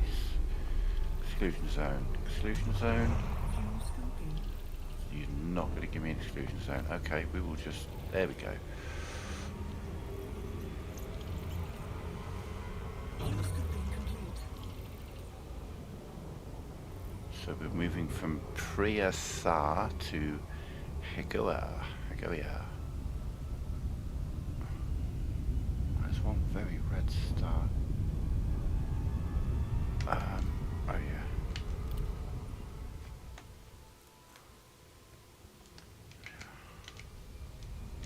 Frameshift drive charging. And as I've been saying, the closer we get to that nebula, the more likely that the systems will be explored.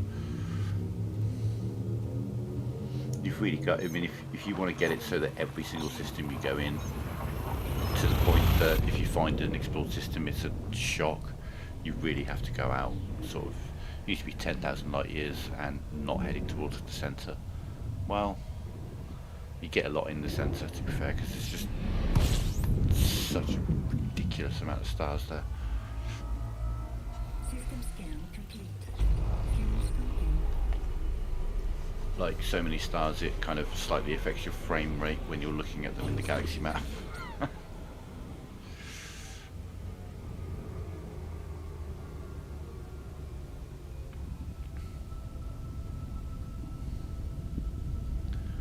Just to make my point.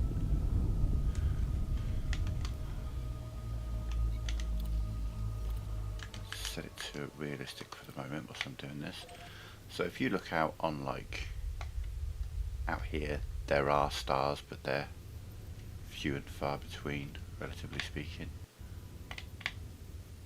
If you're actually on an arm, like here, then there's loads of them. You think, okay, yeah, that's quite a lot. Chances of landing on one that someone else is pretty slim. You go in between the arms, it can get slightly sparse, but again, not that bad. But you want to see stars, brace yourself.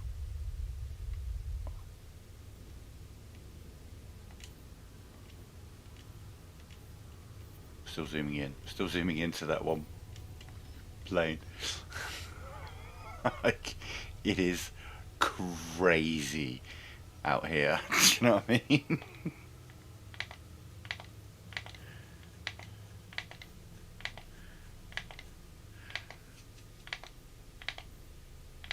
Even high up on the galactic plane up here, there's loads in any given area. So yeah, around the centre it's crazy. I'm just heading out this way. I'm probably gonna get to the bubble nebula place, and then I'm gonna bring myself along here a bit, and then we'll maybe loop around. I don't know.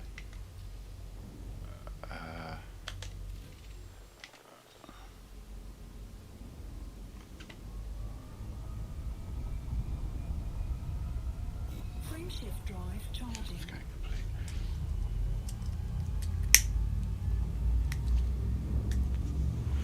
But I'm doing an exploration trip where I'm trying to stay kind of close to the bubble, so that when I decide to go back and turn it in, it's not going to be like, well, okay, we're heading back. That's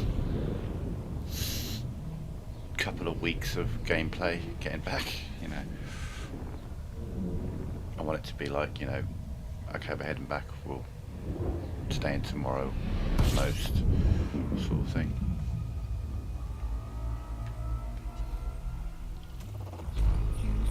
If I'm within 5,000 light years of the bubble, then I'm only ever like 100 jumps away, which isn't too bad. A couple of hours.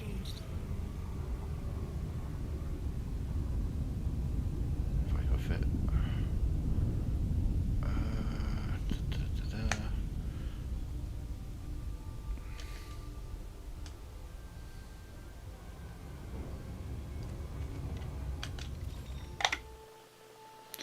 Icy bodies. Bleh. These are like literally worth hundreds of credits each. Like, they're so worthless. Even if I were to map them, you'd be lucky to get a grand for them. And that's the thing, you know, sort of like time is money sort of thing. You want those terraformables, that's where the money is. Almost everything else is relatively useless. You get terraformable world, you're looking at 2 to 3 million, depending on whether it's high metal content, water or earth-like. High metal content world that isn't terraformable is worth like 60 grand. Icy bodies and rocky bodies are worth a few hundred, maybe 1,000. You know what I mean? It's not worth it. So, you know, when I'm flying through and I look at the map and say gas and ice, that's, you know, that's code for I'm going to get a couple of grand out of the system if I'm lucky. 10 grand tops. System scan complete. Fuel scooping.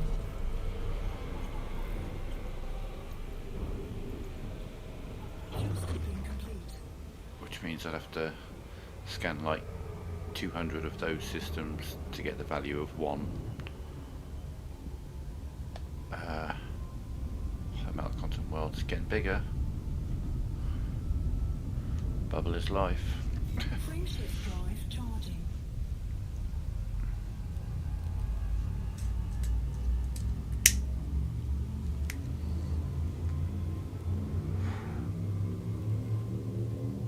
There's another nebula near this that only comes out around Christmas called the Buble Nebula.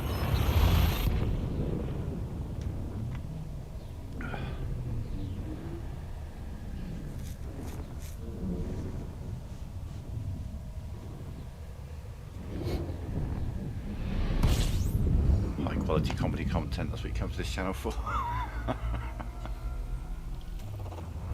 scooping. 11 unscanned. She's getting bigger. Fuel scooping complete.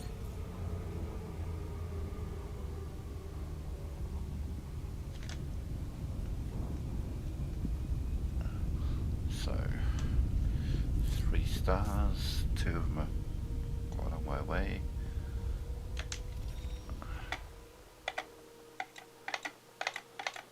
Okay, well, we've got some potential. Let's find the line. That's the line. There's a lot around B and C. We'll get to you. Oh god, the ice is around A, is it? Ouch.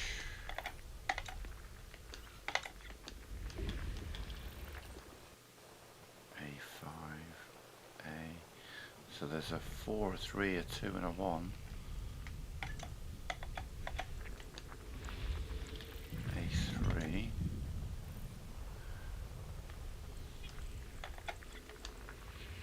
A6. Found the A line. A2. A1, A1A.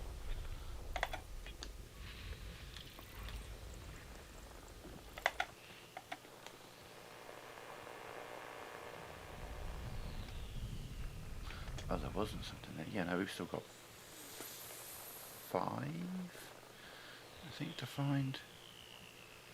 Alright, 5. System scan 4. complete. 4, 4, 4. Whoa.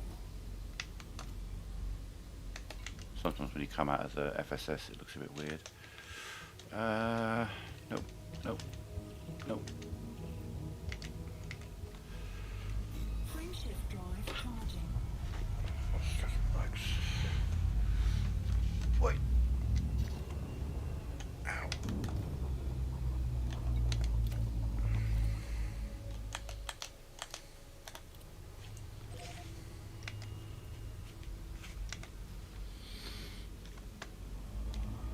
That wasn't right. It shouldn't be going to M. Drive charging.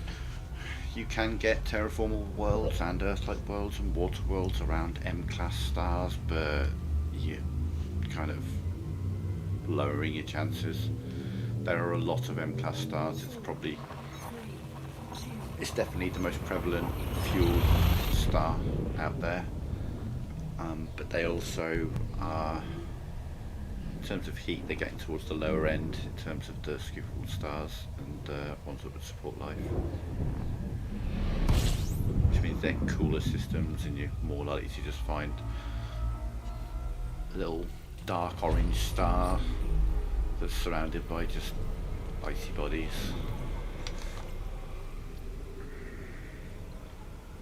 Okay, someone scanned one planet. That one. What did you miss? Is the question. Because there's like, she's getting bigger. We're looking so spherical.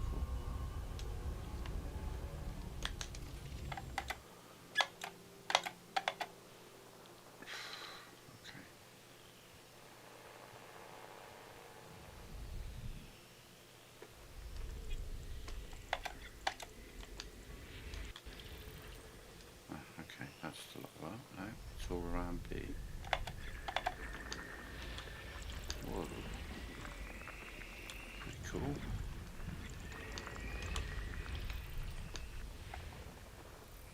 Yes. All around B.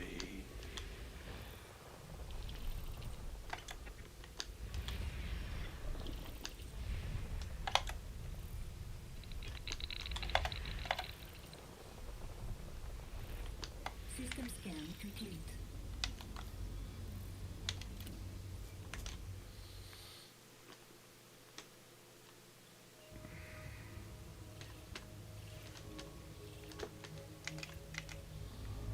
Frameshift drive charging.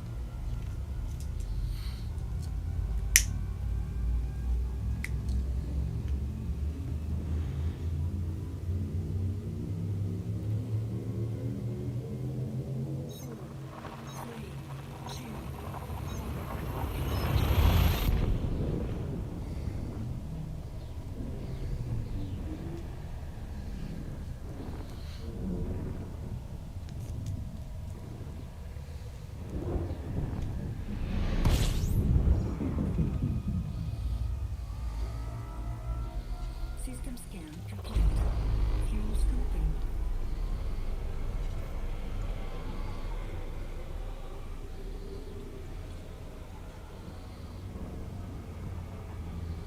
Fuel scoop disengaged.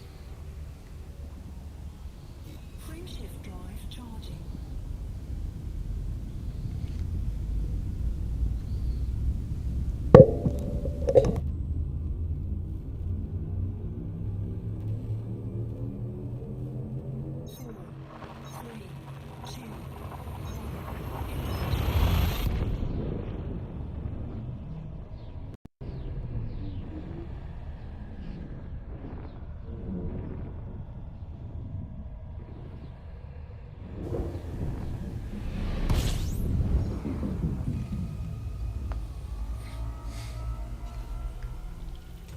System scan complete.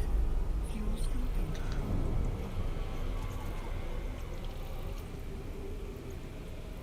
Fuel scooping complete.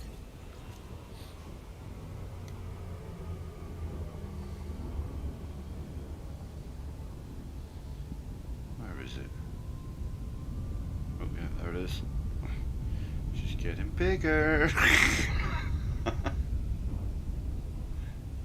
It's really ominous in a way. Frameshift drive That's just a charging. nebula.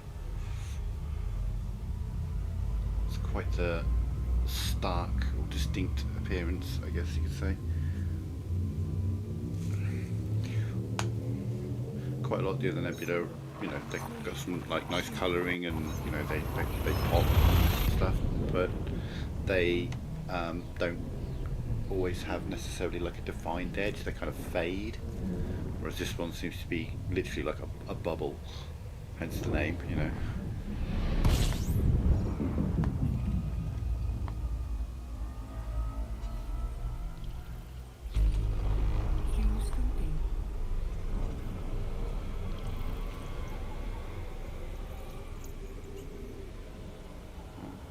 jump to the...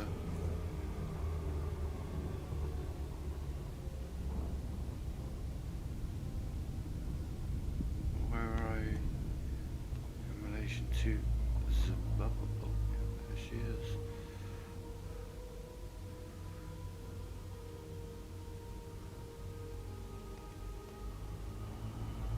It's actually closer.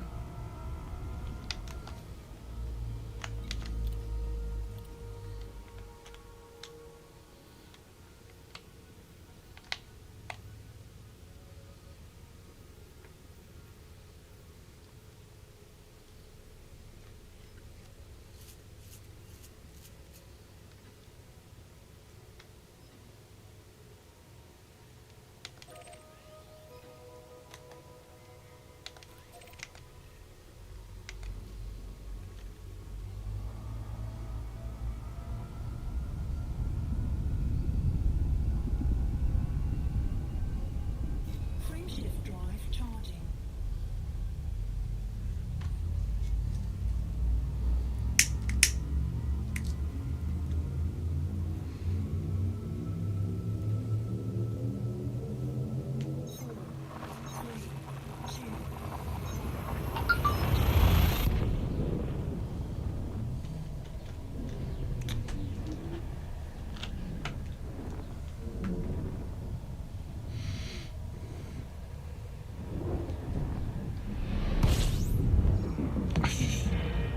YouTube informing me that I'm streaming. Thank you, YouTube. As you told me. I was wondering. Alright, okay, so next objective is figure out which direction to face the nebula and then get away from the star. Just figure that out. Oh, there we go.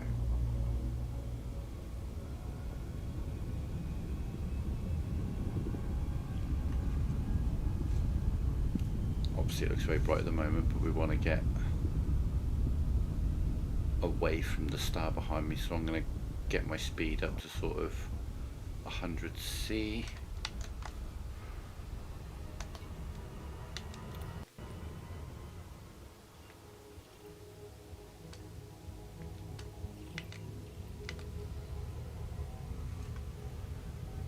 Especially as it's a blue-white star, producing a lot of light. So it's that nebula, to be fair. But I mean, it's hard to tell initially, but you'll notice that details are getting a bit more clear. Like there's a kind of like a purple dot that's almost appeared in the centre of it. You can see the Sagittarius A, Milky Way through it.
spectacular, isn't it?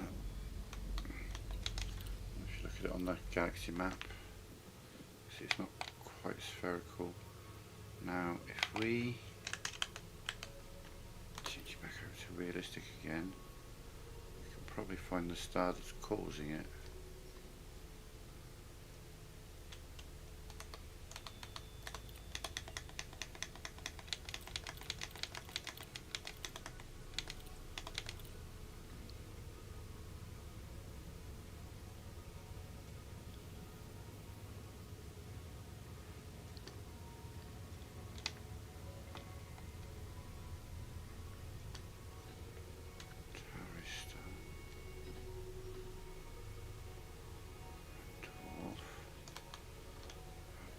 Going to be a red dwarf causing it.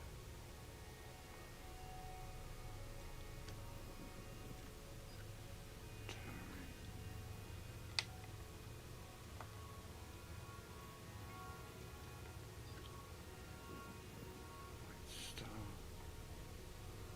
Sometimes there's like a pulsar or something like that within the nebula. This doesn't appear to be the case with this one.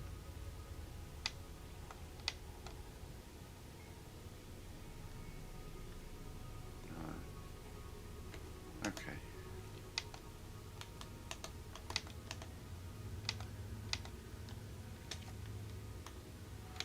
Wrong buttons.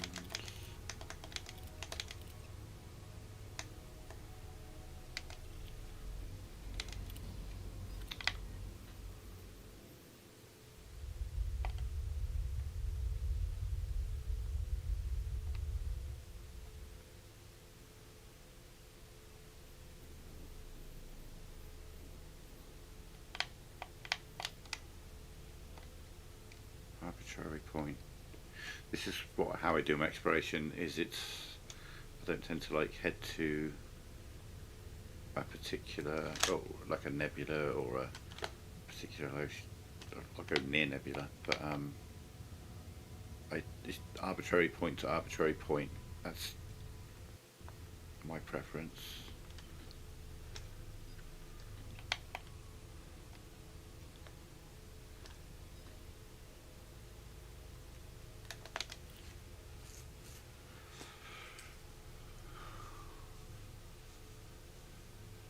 We've made, I don't know how much we've made on this trip so far, maybe 80. I mean, yeah, I've probably made enough to hit that elite status, but I want to like make it so that it's also a money making trip. Like I want to make a few 100 million. So we're dedicating this week to exploration. Coming straight down this arm like this, we're going to encounter quite a lot of unexplored systems for sure. Just coming straight down there like that. And then we'll probably come down a bit before we head back. We could head straight back. Unfortunately, that line back takes me straight through Thargoid space. Straight through the middle of it. Or 224 jumps. Wow. Okay. Frameshift drive charging. Well, do you know what? We've made it to the Bubble Nebula. I think for tonight we're going to call it, because it's 4 AM. Watch a bit of TV before I go to bed. So, yeah, I'm going to call it there for now.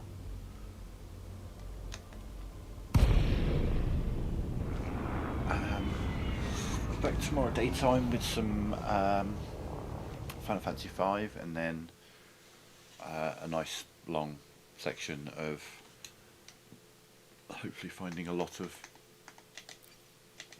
undiscovered worlds. But for now I'm out. Thank you very much for watching. We'll be back tomorrow.